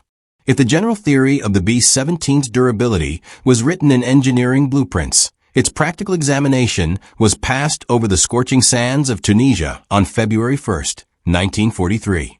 The protagonist of this impossible event was a B-17F named the All-American, piloted by Lieutenant Kendrick Bragg of the 97th Bomb Group. The mission target was the German-held seaport of Tunis, a vital supply line for Rommel's Afrika Korps. The bomb run had been routine. The payload dropped successfully amidst the usual puff of black flak. But as the formation turned back toward their base in Biskra, Algeria, the All-American was singled out by a pair of German Messerschmitt Bf-109s.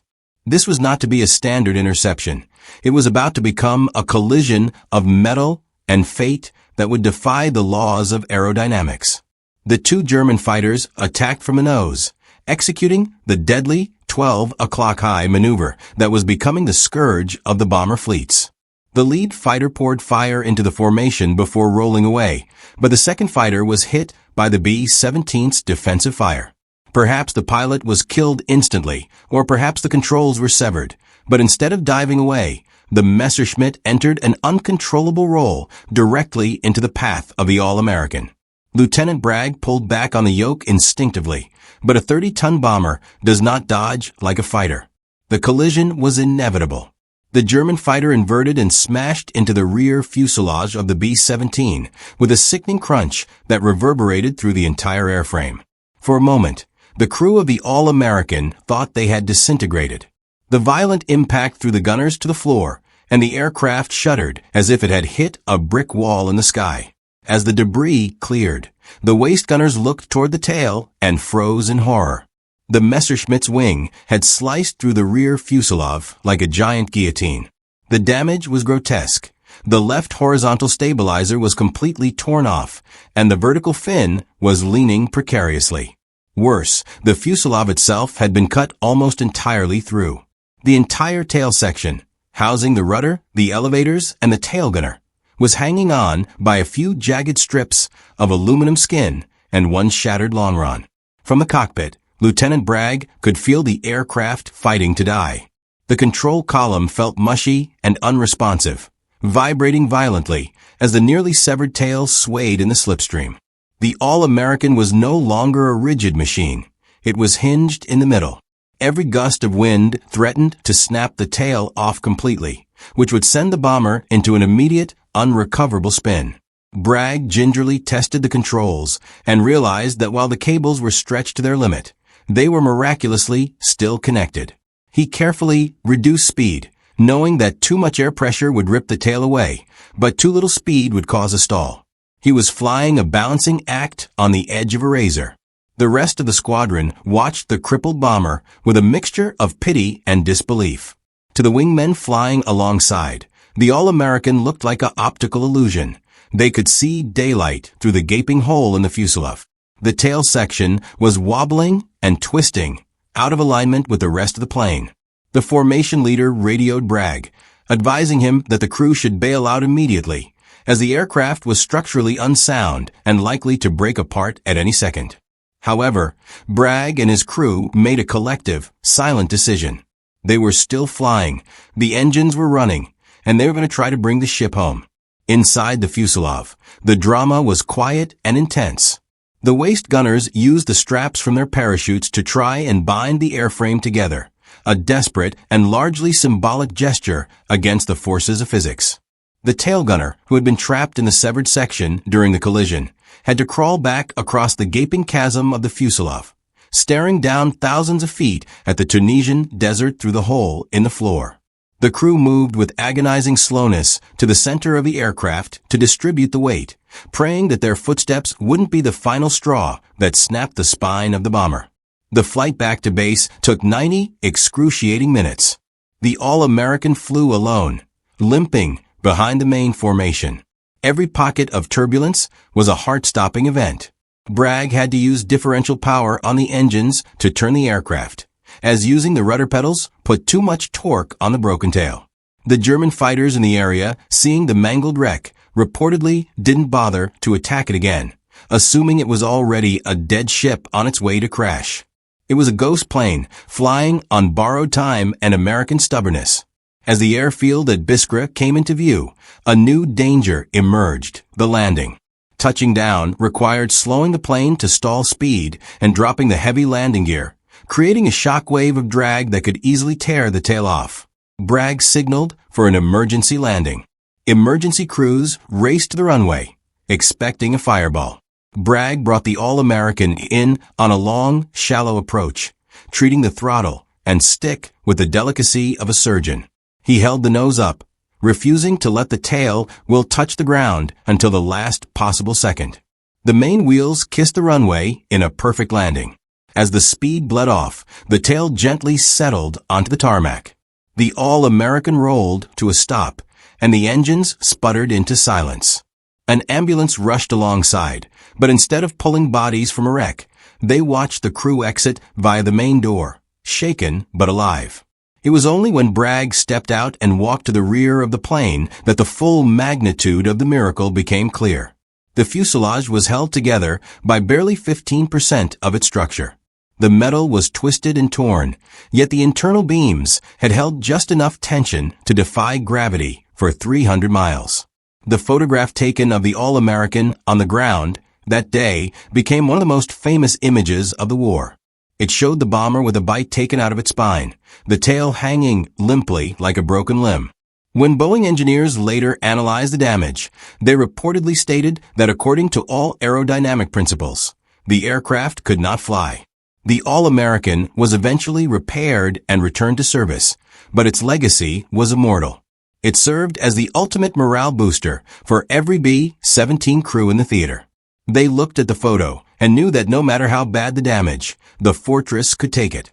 The flying barn door had proven it was made of granite. As 1943 turned into 1944, the Luftwaffe ordnance experts found themselves grappling with a baffling statistical anomaly. The theoretical calculations for aerial combat, established during the Battle of Britain, dictated that approximately 20 hits from a 20mm cannon were sufficient to bring down a 4-engine bomber.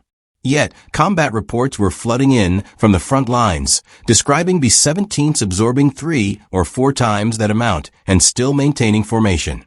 The discrepancy lay in the specific design of the German ammunition, a technological marvel known as the Minengeskus mine shell. These thin-walled shells were drawn from high-grade steel and packed with a massive load of penthrite explosive. They were designed to detonate on contact, relying on a violent blast wave to shatter the structural integrity of the target.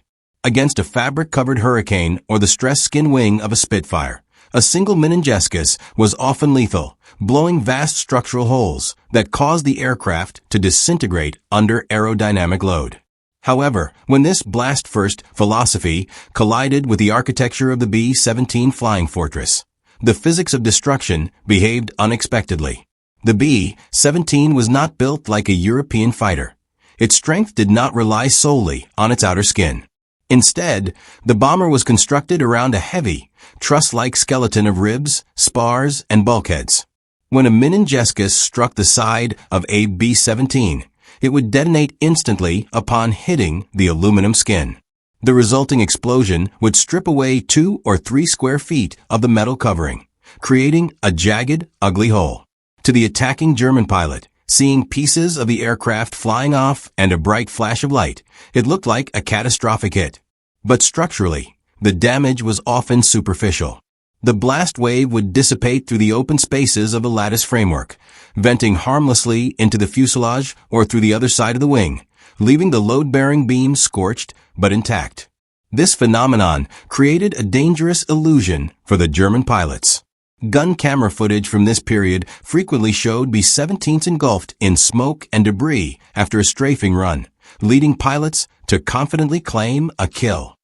Yet, back at the American bases, these same bombers were landing with their fuselages looking like Swiss cheese. The Minengeskus was effectively peeling the banana without hurting the fruit. It was stripping the aerodynamic fairing, but failing to sever the bones of the aircraft. The B-17 was proving to be a bullet sponge, capable of flying with vast amounts of its skin missing because the skin was not holding the plane together. The heavy internal skeleton was.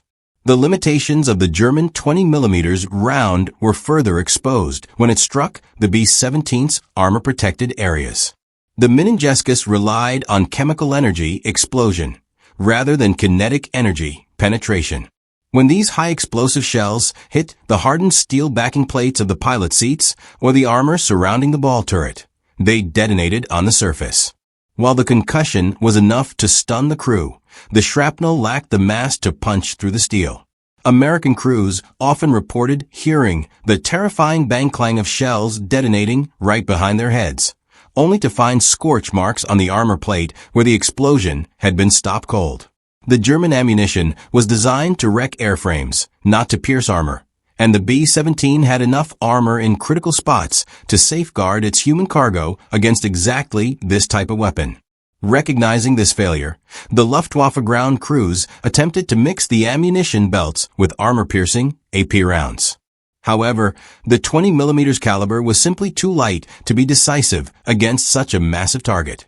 An AP round might punch a neat hole through the B-17, entering one side and exiting the other, but unless it hit a pilot, a control cable, or a fuel line directly, the damage was negligible. The B-17 was a large volume of mostly empty space. A solid bullet could pass through the fuselage 100 times without hitting a vital component. The Germans were facing a paradox. Their explosive shells were blowing up on the surface, and their solid bullets were passing right through without effect. The sponge effect extended to the B-17's engines as well. The Wright Cyclone engines were massive blocks of steel and alloy.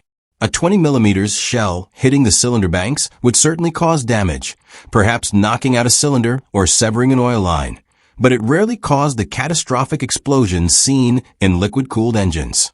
The radial engine acted as a shield for the wing behind it. Many B-17s returned with engines that had been chewed up by cannon fire, trailing oil and smoke, yet the propeller was still windmilling, or the engine was producing just enough power to reduce drag. The sheer mass of the engine block absorbed the energy of the shells, protecting the fuel tanks and wing spars located behind the firewall. This durability forced a change in German tactics that was dangerous for their pilots. Since firing from 600 yards away resulted in non-lethal hits, the German aces realized they had to get closer. To ensure a kill with 20mm cannons, they had to close to within 150 yards, point-blank range, to concentrate their fire on a single structural point, like the wing root, until it sawed through. This necessity to close the distance brought them deeper into the zone of death of the B-17's .50 caliber machine guns. The sponge nature of the bomber was effectively baiting the German pilots into committing suicide runs to finish off a target that refused to die. The frustration in the Luftwaffe mess halls was palpable. Pilots told stories of emptying their entire ammunition drums, 60 rounds per cannon, into a fortress, seeing it burn, seeing pieces fall off, and yet watching it maintain its place in the formation as if nothing had happened. It was demoralizing. The psychological toll of fighting an enemy that appeared to be zombie-like cannot be overstated. It led to a creeping doubt in the superiority of German engineering. Their weapons were precise and advanced, but they were seemingly bouncing off the crude, overbuilt American ruggedness. In response to this crisis of lethality, the Luftwaffe Technical Division, Rechlin, began urgent testing on heavier calibers. They concluded that the MG-150-120 cannon, the workhorse of the fighter force, was obsolete against the heavy bombers. The math had changed. The B-17 required too much ammunition to destroy, and the German fighters couldn't carry enough of it. They needed a one-hit weapon. This realization would drive the development and deployment of the monstrous 30 million Malawian Kwacha's 108 cannon, a weapon born directly from the failure of the 20mm to bring down the American giants. By the time the heavier weapons arrived in numbers, the legend of the B-17's durability was already cemented. The ground crews in England grew accustomed to patching hundreds of square feet of aluminum after every mission. They riveted patches over patches, creating a chaotic quilt of metal on the fuselages of the older planes. These scars were visible proof of the B-17's sponge-like capacity. Every patch represented a shell that had hit, detonated, and failed to bring the plane down. The B-17 was absorbing the industrial output of the German munitions factories and bringing it home as souvenirs, leaving the Luftwaffe wondering just what it would take to clear the skies. By the spring of 1944, the atmosphere in the Luftwaffe officers' mess halls had undergone a dark transformation. The raucous laughter and arrogant toasts that had characterized the happy time of 1942 were gone, replaced by a brooding, chain-smoking silence. The German pilots, once the hunters of the sky, were beginning to suffer from a collective crisis of confidence. It was not born from a lack of skill or bravery, but from a haunting, recurring nightmare that played out at 25,000 feet, the experience of killing a B-17, only to watch it refuse to die. The flying barn door, once the butt of jokes for its lumbering size, had morphed in their minds into a mythological beast, a hydra that could lose its head and still keep coming. The core of this psychological shift was the dissonance between effort and result. A German pilot would execute a perfect attack run, maneuvering his Focke-Wulf 190 through a wall of defensive fire to deliver a lethal burst. He would see the flashes of his cannon shells striking the bomber's wing root, watch chunks of metal fly off, and see the engine vomit black smoke. By all the rules of aerodynamics and ballistics he had been taught, the target should have folded and fallen. Instead, he would watch in disbelief as the white smoke of the fire suppression system kicked in, the flames died out, and the dead bomber simply closed ranks with its squadron and droned on. It was a violation of the natural order of combat that left the attacker feeling impotent. This durability created a profound anxiety regarding ammunition management. A Bf-109 pilot carried only enough cannon shells for perhaps 15 to 20 seconds of firing time. In the early war, a 2-second burst was a kill. Now, against the rugged skeleton of the B-17, a pilot might expend his entire magazine on a single bomber and still not bring it down. The sensation of the guns clicking empty while the target remained airborne was terrifying. It meant the pilot had risked his life, exposed himself to the deadly American gunners, and exhausted his ability to fight, all for nothing. The frustration was maddening. They were punching a heavy bag that didn't bleed. The fear was compounded by the realization that a wounded B-17 was often more dangerous than a healthy one. When a German pilot lingered behind a damaged bomber to finish it off, he entered a deadly duel. The B-17, stabilizing itself on its broad wings, became a steady gun platform. The dead plane would suddenly erupt with defensive fire from the top turret or the waist gunners, who, despite the carnage inside their fuselage, were still manning their weapons. Many experienced German aces met their end this way, fixated on a smoking bomber that they assumed was helpless, only to be swatted out of the sky by a defiant gunner refusing to bail out. The prey was biting back with a ferocity that shook the Jagdwaffe to its core. This reality birthed a new kind of superstition and rumor among the German squadrons. In the briefing rooms, whispers circulated that the Americans were armoring their planes with new, secret alloys, or that the B-17s were actually flying tanks disguised as aircraft. The pilots began to project a robotic, unfeeling quality onto their enemies. They weren't fighting men. They were fighting machines produced by an endless assembly line in Detroit that didn't care about losses. The Luft gangsters became faceless monsters. The distinct human element of the dogfight, the chivalry of pilot against pilot, was being erased by the industrial grind of the bomber stream. The stress manifested physically in what the flight surgeons termed canal crankite or channel sickness, but it was really combat fatigue aggravated by futility. Pilots began to develop twitches, insomnia, and uncontrollable shaking after missions. It wasn't just the fear of death. It was the exhaustion of fighting a force that seemed inexhaustible.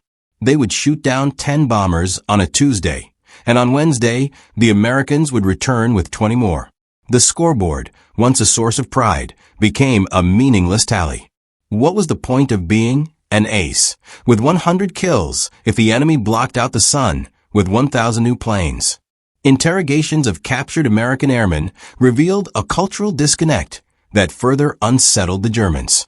When Luftwaffe officers asked down B-17 crews about their morale, expecting to hear stories of terror and mutiny, they were often met with a casual, gum-chewing resilience.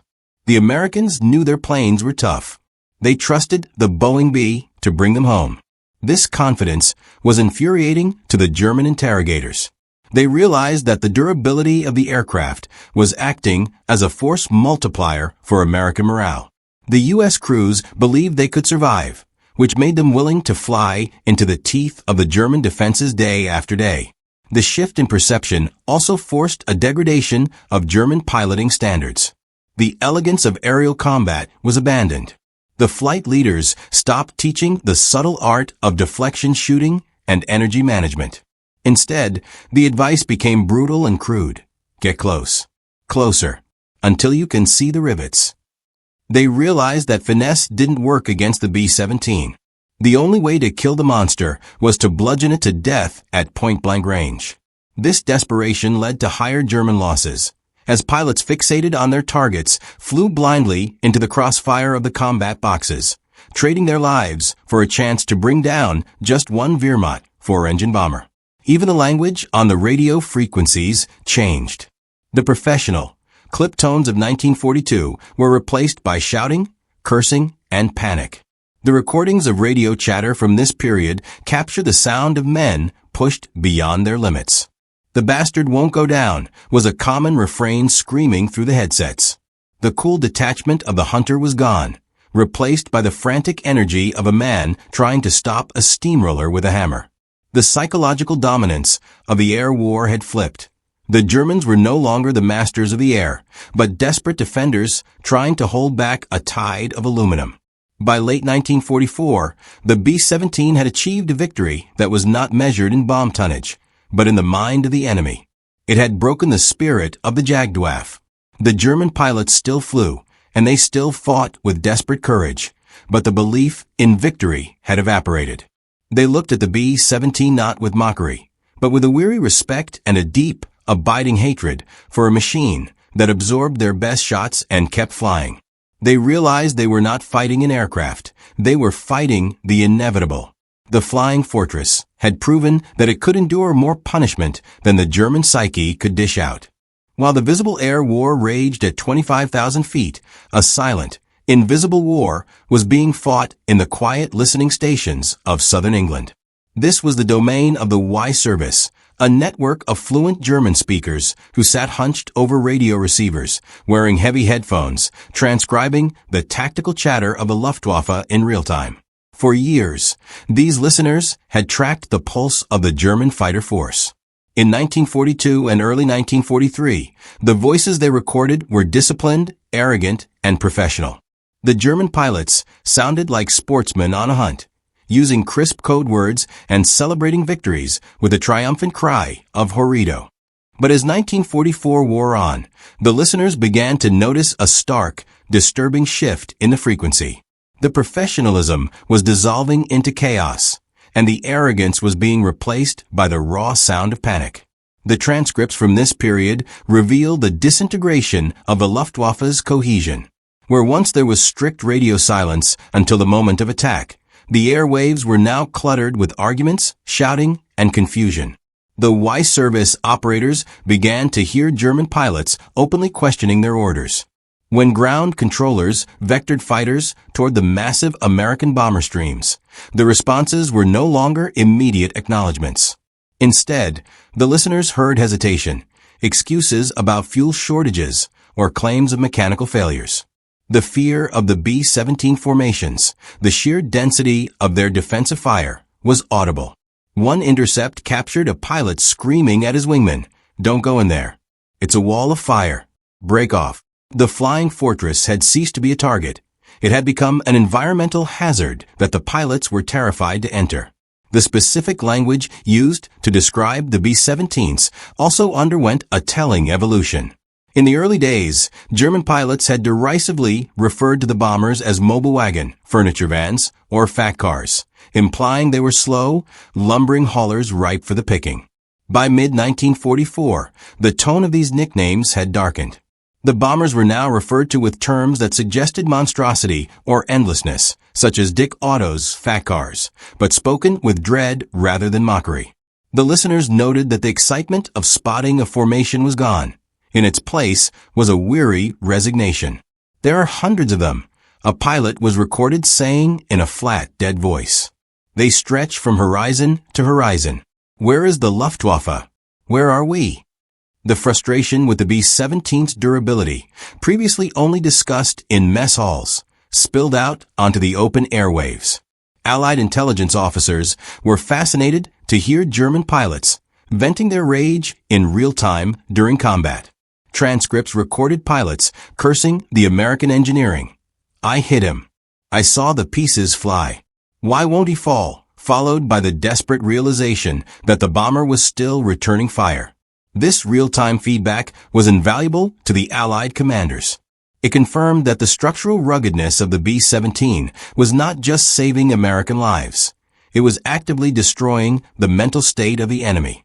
The German pilots sounded like men trying to fight a supernatural force that refused to obey the laws of physics. On the ground, the German fighter controllers, the voices guiding the interception from bunkers, became increasingly frantic. In the early war, they were the calm chess masters moving pieces. Now, they sounded like desperate parents trying to control unruly children. They would plead, threaten, and cajole their pilots to press the attack. Close in. You must close in. But the radio silence from the pilots, in response, spoke volumes. The discipline of the Luftwaffe was fracturing under the pressure. The controllers could see the radar blips of their fighters merging with the bombers. But they couldn't force the men in the cockpits to pull the trigger against the defensive boxes that had claimed so many of their friends. The picture of a crumbling enemy was further sharpened by the interrogations of downed German airmen. When captured pilots were brought to facilities like Trent Park in England, they were often housed in comfortable rooms that were secretly bugged. The British intelligence officers didn't need to use torture. They simply let the prisoners talk to each other. The transcripts of these private conversations were revelatory.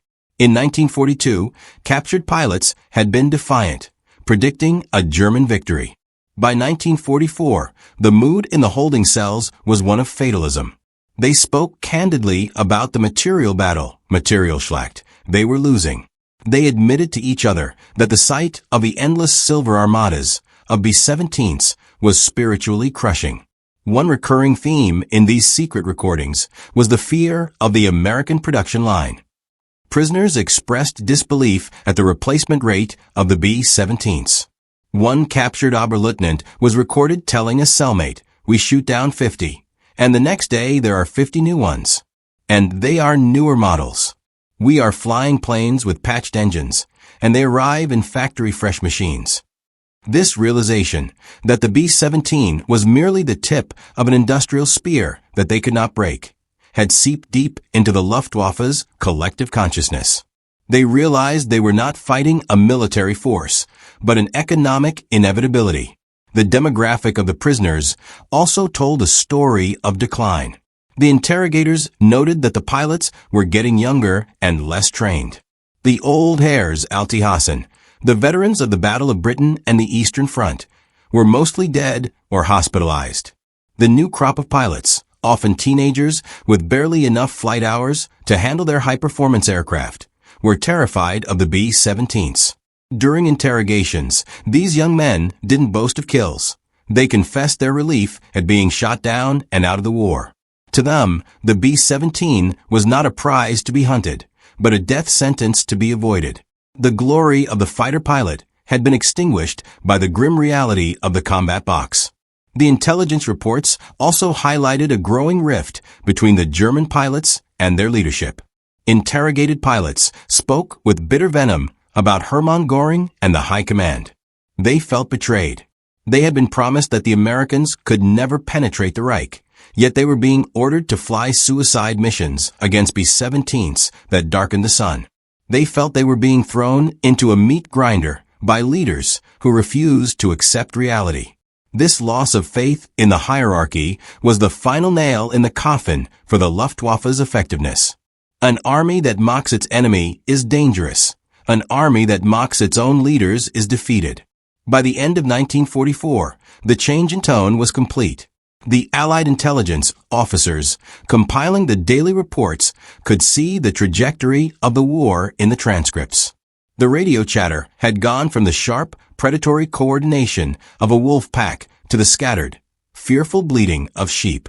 The B-17 Flying Fortress, through its sheer persistence and presence, had done more than bomb factories. It had shouted down the Luftwaffe. The intercepted voices confirmed what the smoking ruins of German cities suggested. The enemy was no longer fighting to win, but merely screaming into the void as the walls closed in.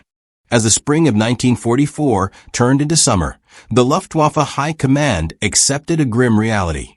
Their standard interceptors were no longer sufficient.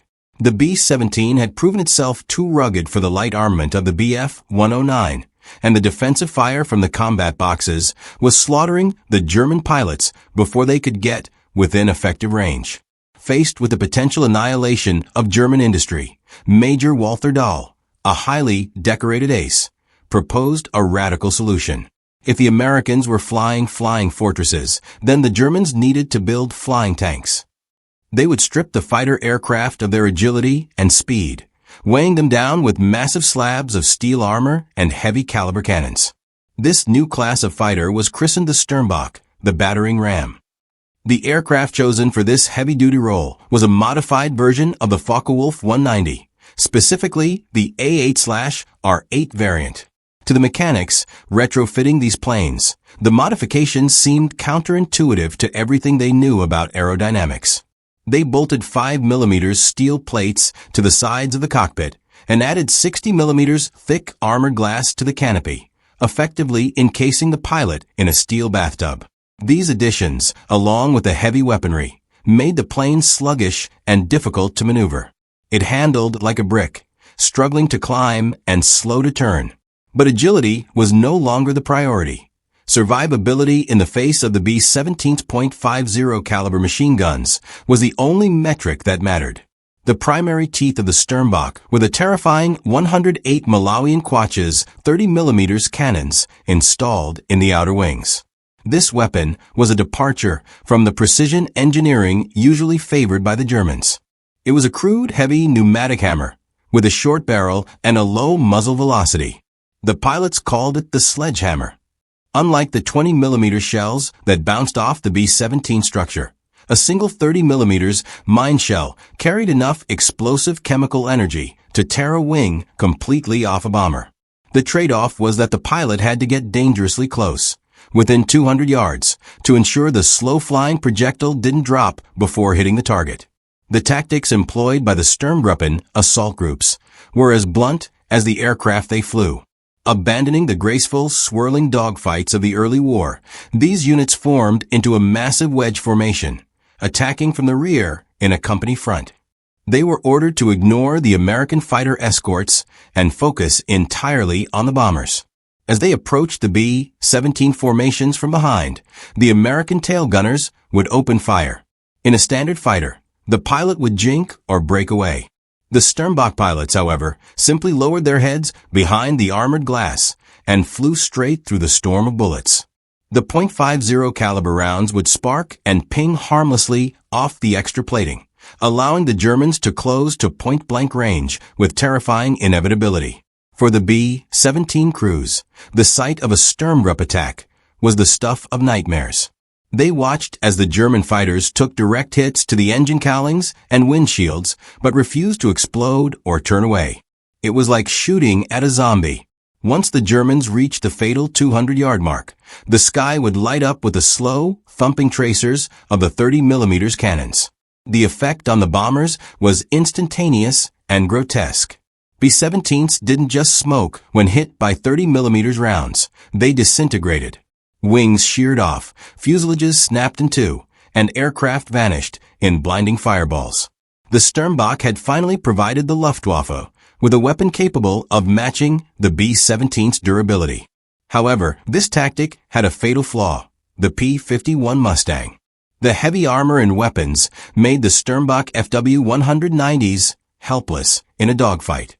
They were sitting ducks for the agile American escorts.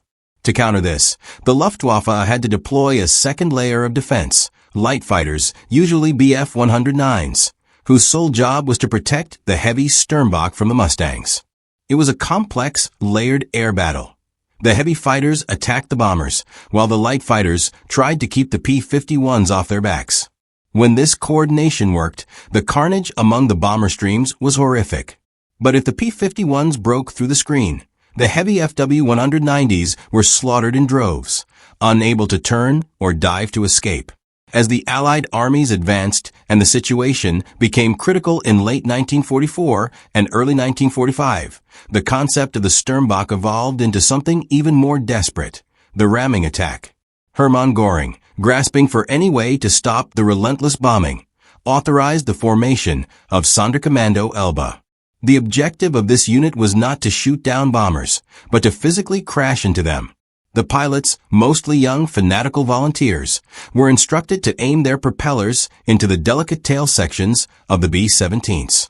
It was a suicide mission in all but name, although the pilots were technically expected to bail out after the collision. The recruitment for these missions preyed on the idealism of the German youth.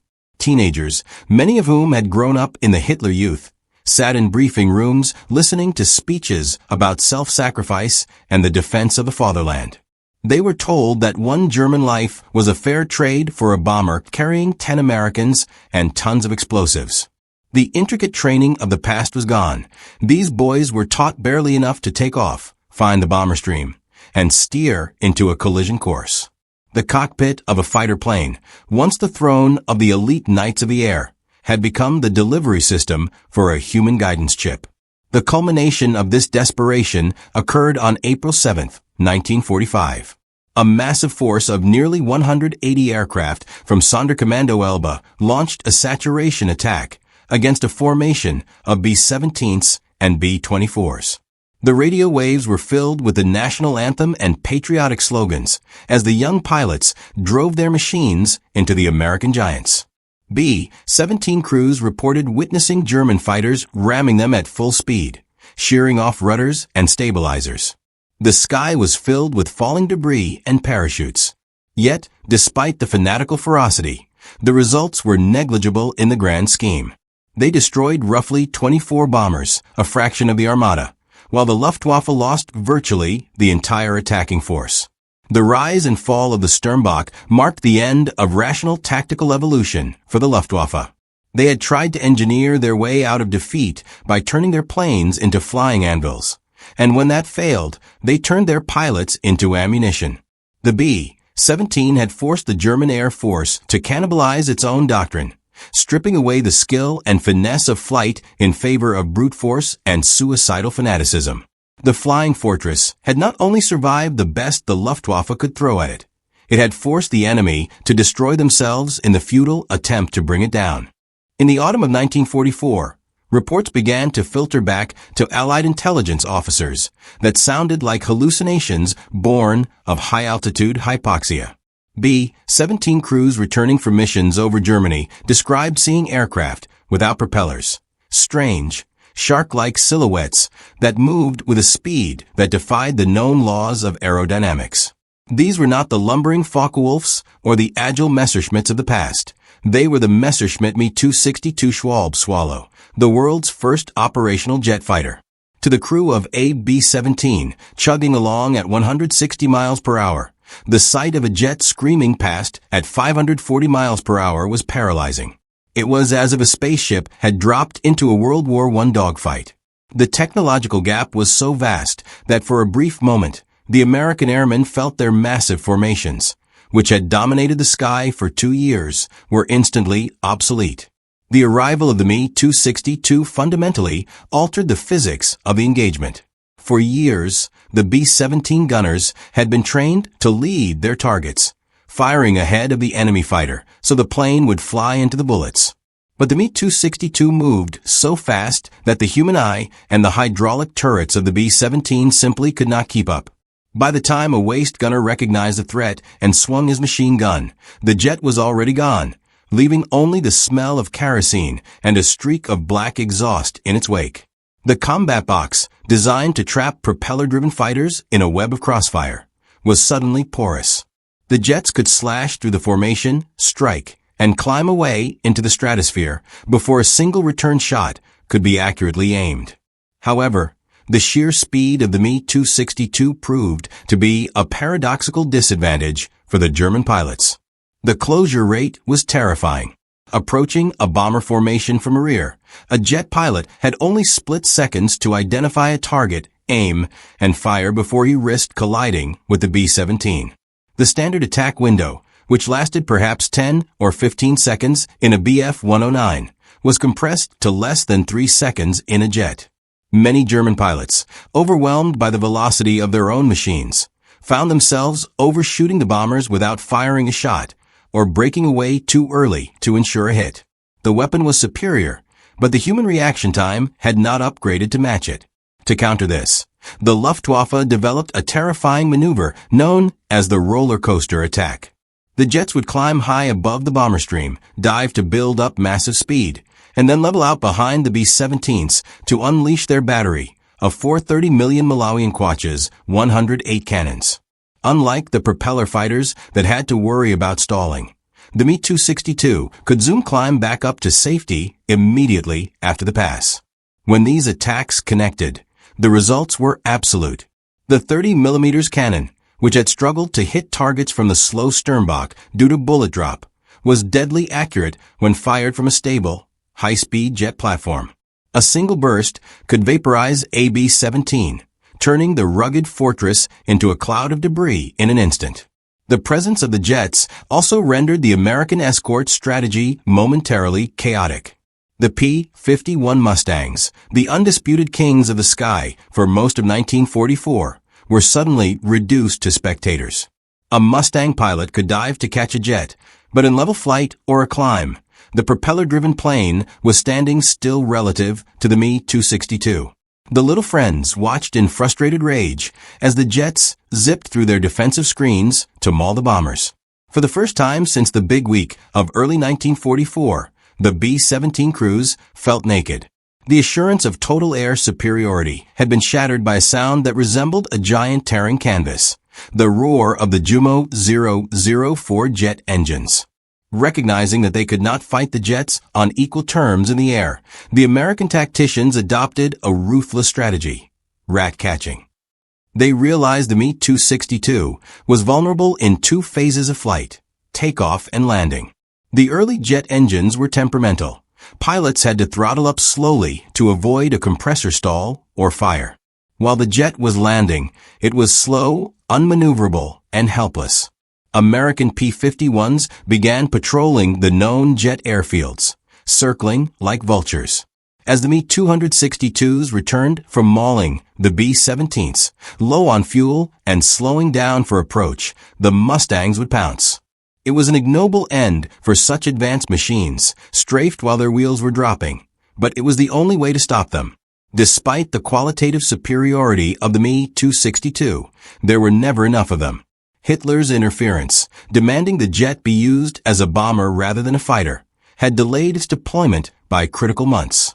By the time they appeared in squadron strength, the B-17 Armada was simply too large. On March 18, 1945, the Luftwaffe managed to scrape together a force of 37 Me-262s to attack a massive American formation of over 1,200 bombers heading for Berlin. The jets struck with ferocity, shooting down several B-17s with their heavy cannons, creating gaping holes in the formation. But as the smoke cleared, the remaining 1,190 bombers closed ranks and kept flying. The technology was futuristic, but the math was medieval. The Germans couldn't build jets as fast as the Americans could build bombers. For the B-17 crews, the encounters with the jets added a surreal quality to the end of the war. They were flying aircraft designed in the 1930s, fighting against technology that belonged in the 1950s.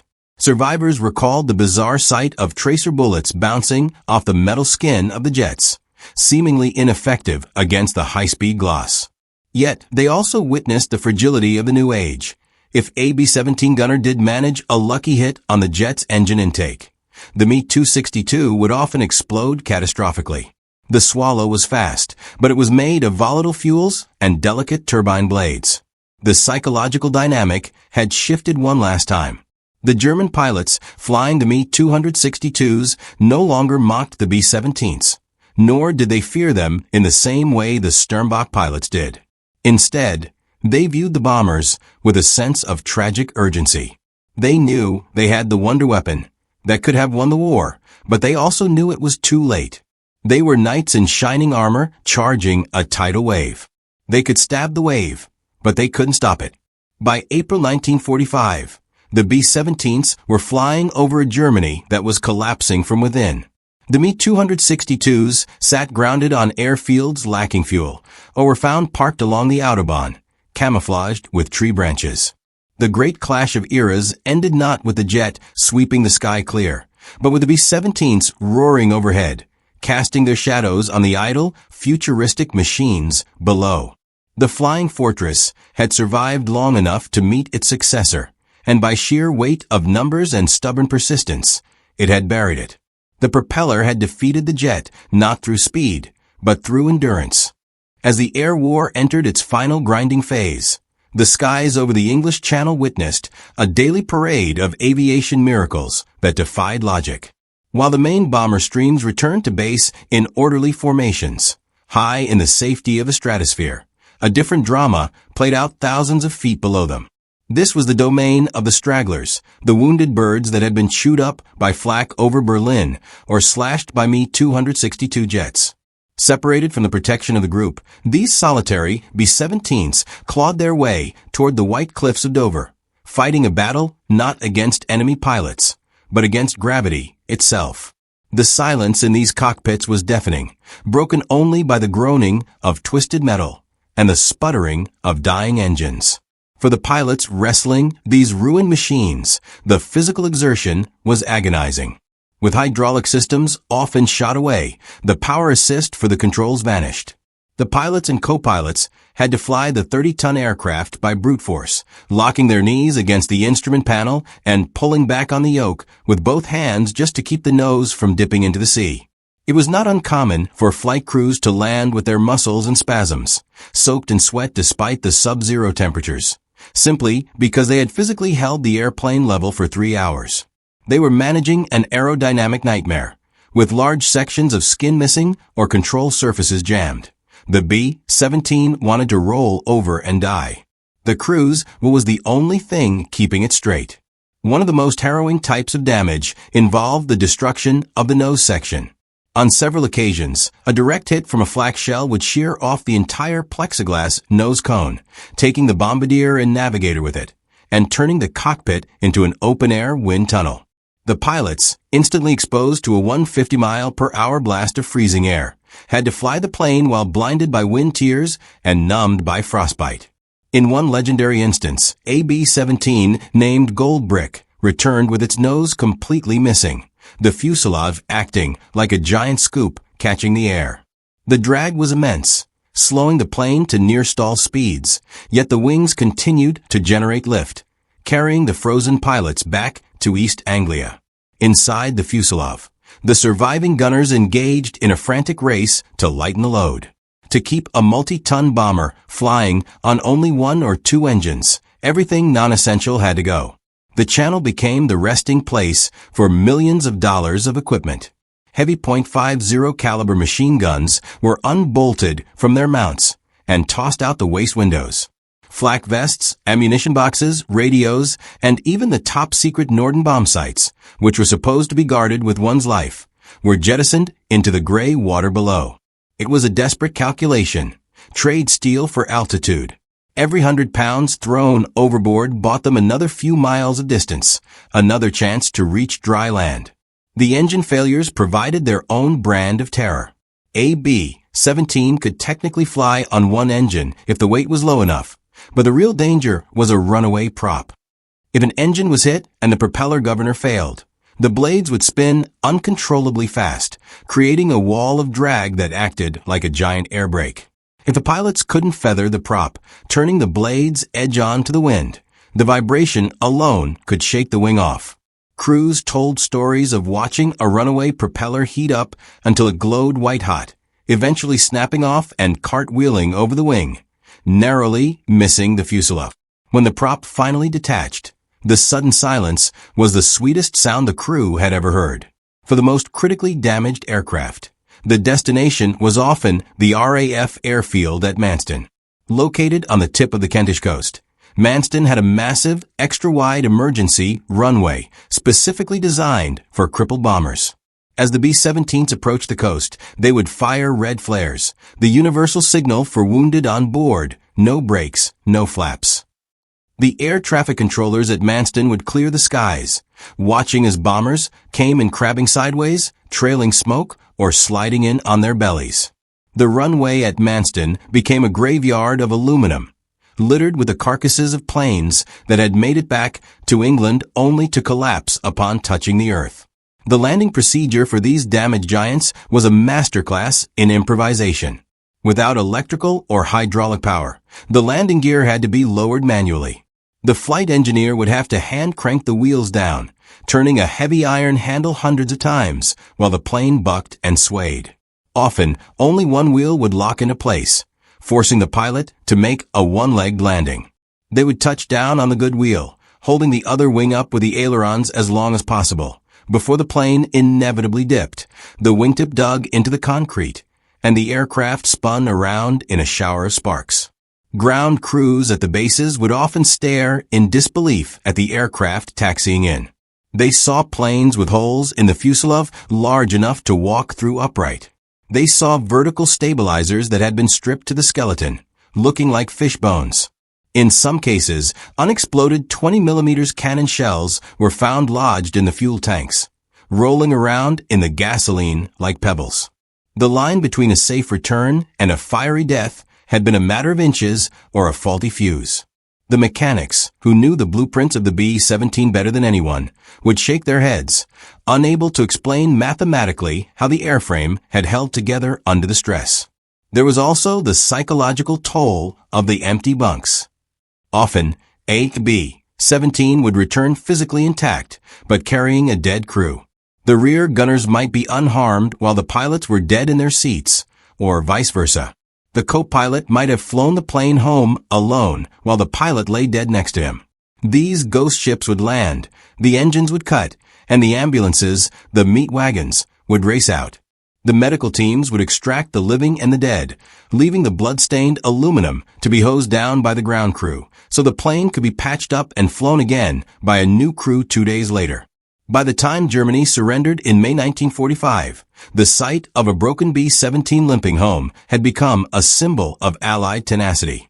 These returns did more than save personnel. They created a bond between man and machine that bordered on the spiritual. The crews felt that the plane had a soul, that it had refused to let them down. They patted the aluminum skin like one would pat a loyal dog. The German pilots had mocked the B-17, then fought it, then feared it, but they never understood the relationship between the fortress and its crew. It was a machine built not just to inflict damage, but to endure it, ensuring that even with half a wing missing, the boys could still come home. By the opening weeks of 1945, the strategic air war had shifted from a contest of tactics to a brutal crushing of logistics. The 8th Air Force, having won the battle for air superiority, turned its attention to the specific arteries that kept the German war machine alive, the synthetic oil refineries. For the B-17 formations, the targets were no longer the aircraft factories. German industry, surprisingly, was still churning out fighter planes in underground bunkers, but the fuel required to fly them. This was the oil campaign, a ruthless strategy designed to ground the Luftwaffe by thirst. The B-17s pounded facilities like Luna and Palitz into moonscapes, and the effect was immediate. The Jagdwaffe was not running out of planes. It was running out of its lifeblood. The shortage of high-octane aviation fuel forced a catastrophic degradation in German pilot training. In 1942, a German cadet would receive 250 hours of flight time before seeing combat. By early 1945, that number had plummeted to a suicidal 30 hours, often in gliders or low-power trainers to save gas. These baby pilots were then strapped into high-performance Bf-109s and sent up against the massive American armadas. The result was less a battle than a harvest. The veteran American Mustang pilots, now roaming the skies with impunity, slaughtered the novices before they could even locate the bomber stream. The institutional memory of the Luftwaffe, the tactics, the nuance, the survival instincts, was dying with the veterans, leaving only a hollow shell manned by terrified teenagers. In a final spasm of offensive energy, the Luftwaffe launched Operation Bodenplatte on New Year's Day, 1945. It was a mass low-level strike intended to destroy Allied tactical air power on the ground in Belgium and the Netherlands.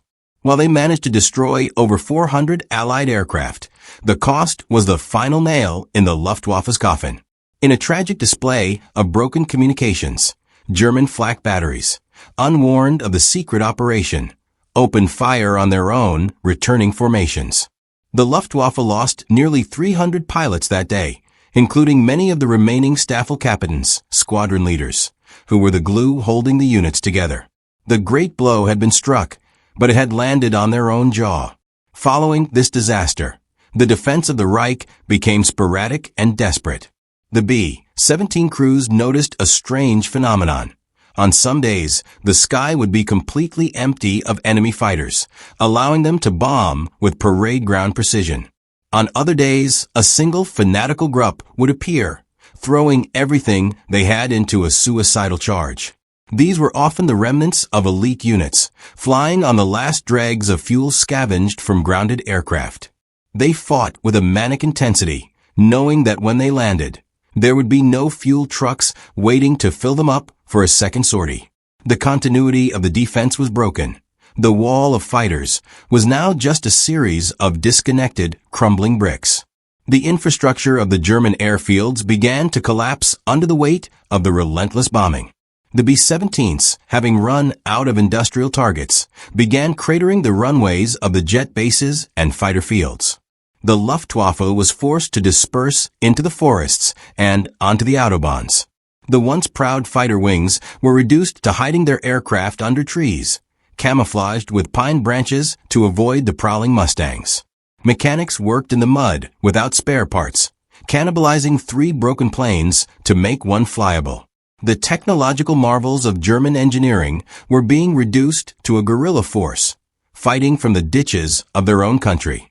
Adolf Galland, having been dismissed from his command by Göring for his defeatism, formed a final legendary unit, Jagdverband 44, JV-44.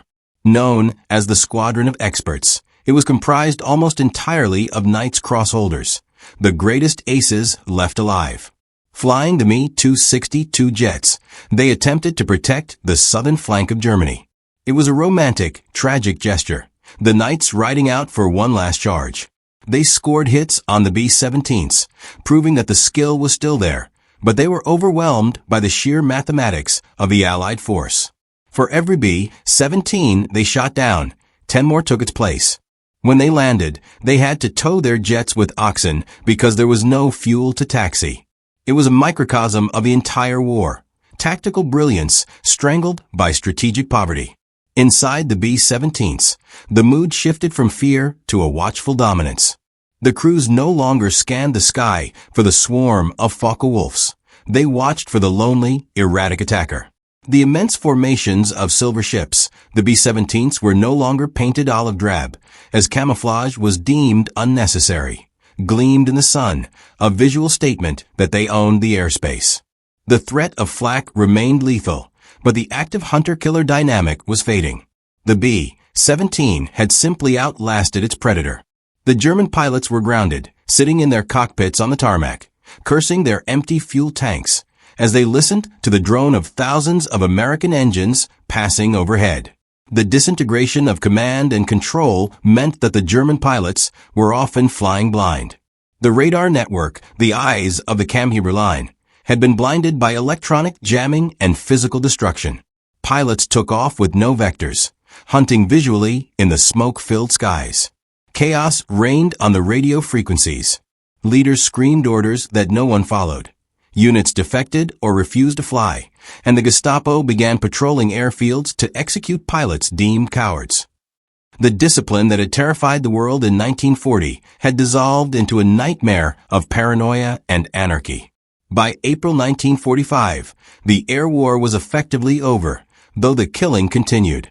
The B-17s were now dropping food supplies to starving Dutch civilians as often as they were dropping bombs. The Luftwaffe had ceased to exist as a coherent fighting force. The pilots who had mocked the flying barn door were now prisoners of war or dead, or stripping off their uniforms to blend into the civilian population. The B-17 had not won by being faster or more agile. It had won by being part of a system that could sustain losses, while destroying the enemy's ability to do the same. In the final days, as American ground troops overran the German airfields, they found a graveyard of aviation. Hundreds of brand-new Bf-109s and Fw-190s sat in perfect rows, undestroyed but unflyable, their tanks dry and their guns cold. The B-17 Flying Fortress had achieved the ultimate victory. It had not just defeated the enemy in the air, it had grounded him. The pilots of the Luftwaffe had realized too late that the true strength of the B-17 was not in its guns or its armor, but in the relentless, crushing inevitability of its return day after day, until there was nothing left to send up against it. When the surrender documents were signed in May 1945, a sudden, ringing silence descended over the airfields of Europe. The great engines of the B-17s were finally throttled back, and the surviving pilots of the Luftwaffe found themselves navigating a strange new world, a world without the Silver Stream. In the immediate aftermath, as Allied officers began the United States Strategic Bombing Survey, they sought out the commanders of the Luftwaffe not for punishment, but for answers. Men like Adolf Galland, Gunther Röhl, and Johannes Steinhoff were pulled from prisoner camps to sit across tables from American generals. In these debriefings, the veneer of wartime propaganda was stripped away. The German aces, free to speak without the oversight of the Gestapo, began to articulate a profound professional respect that had been suppressed for years. The mockery of 1942 was dead. In its place was the admission of a colossal strategic miscalculation.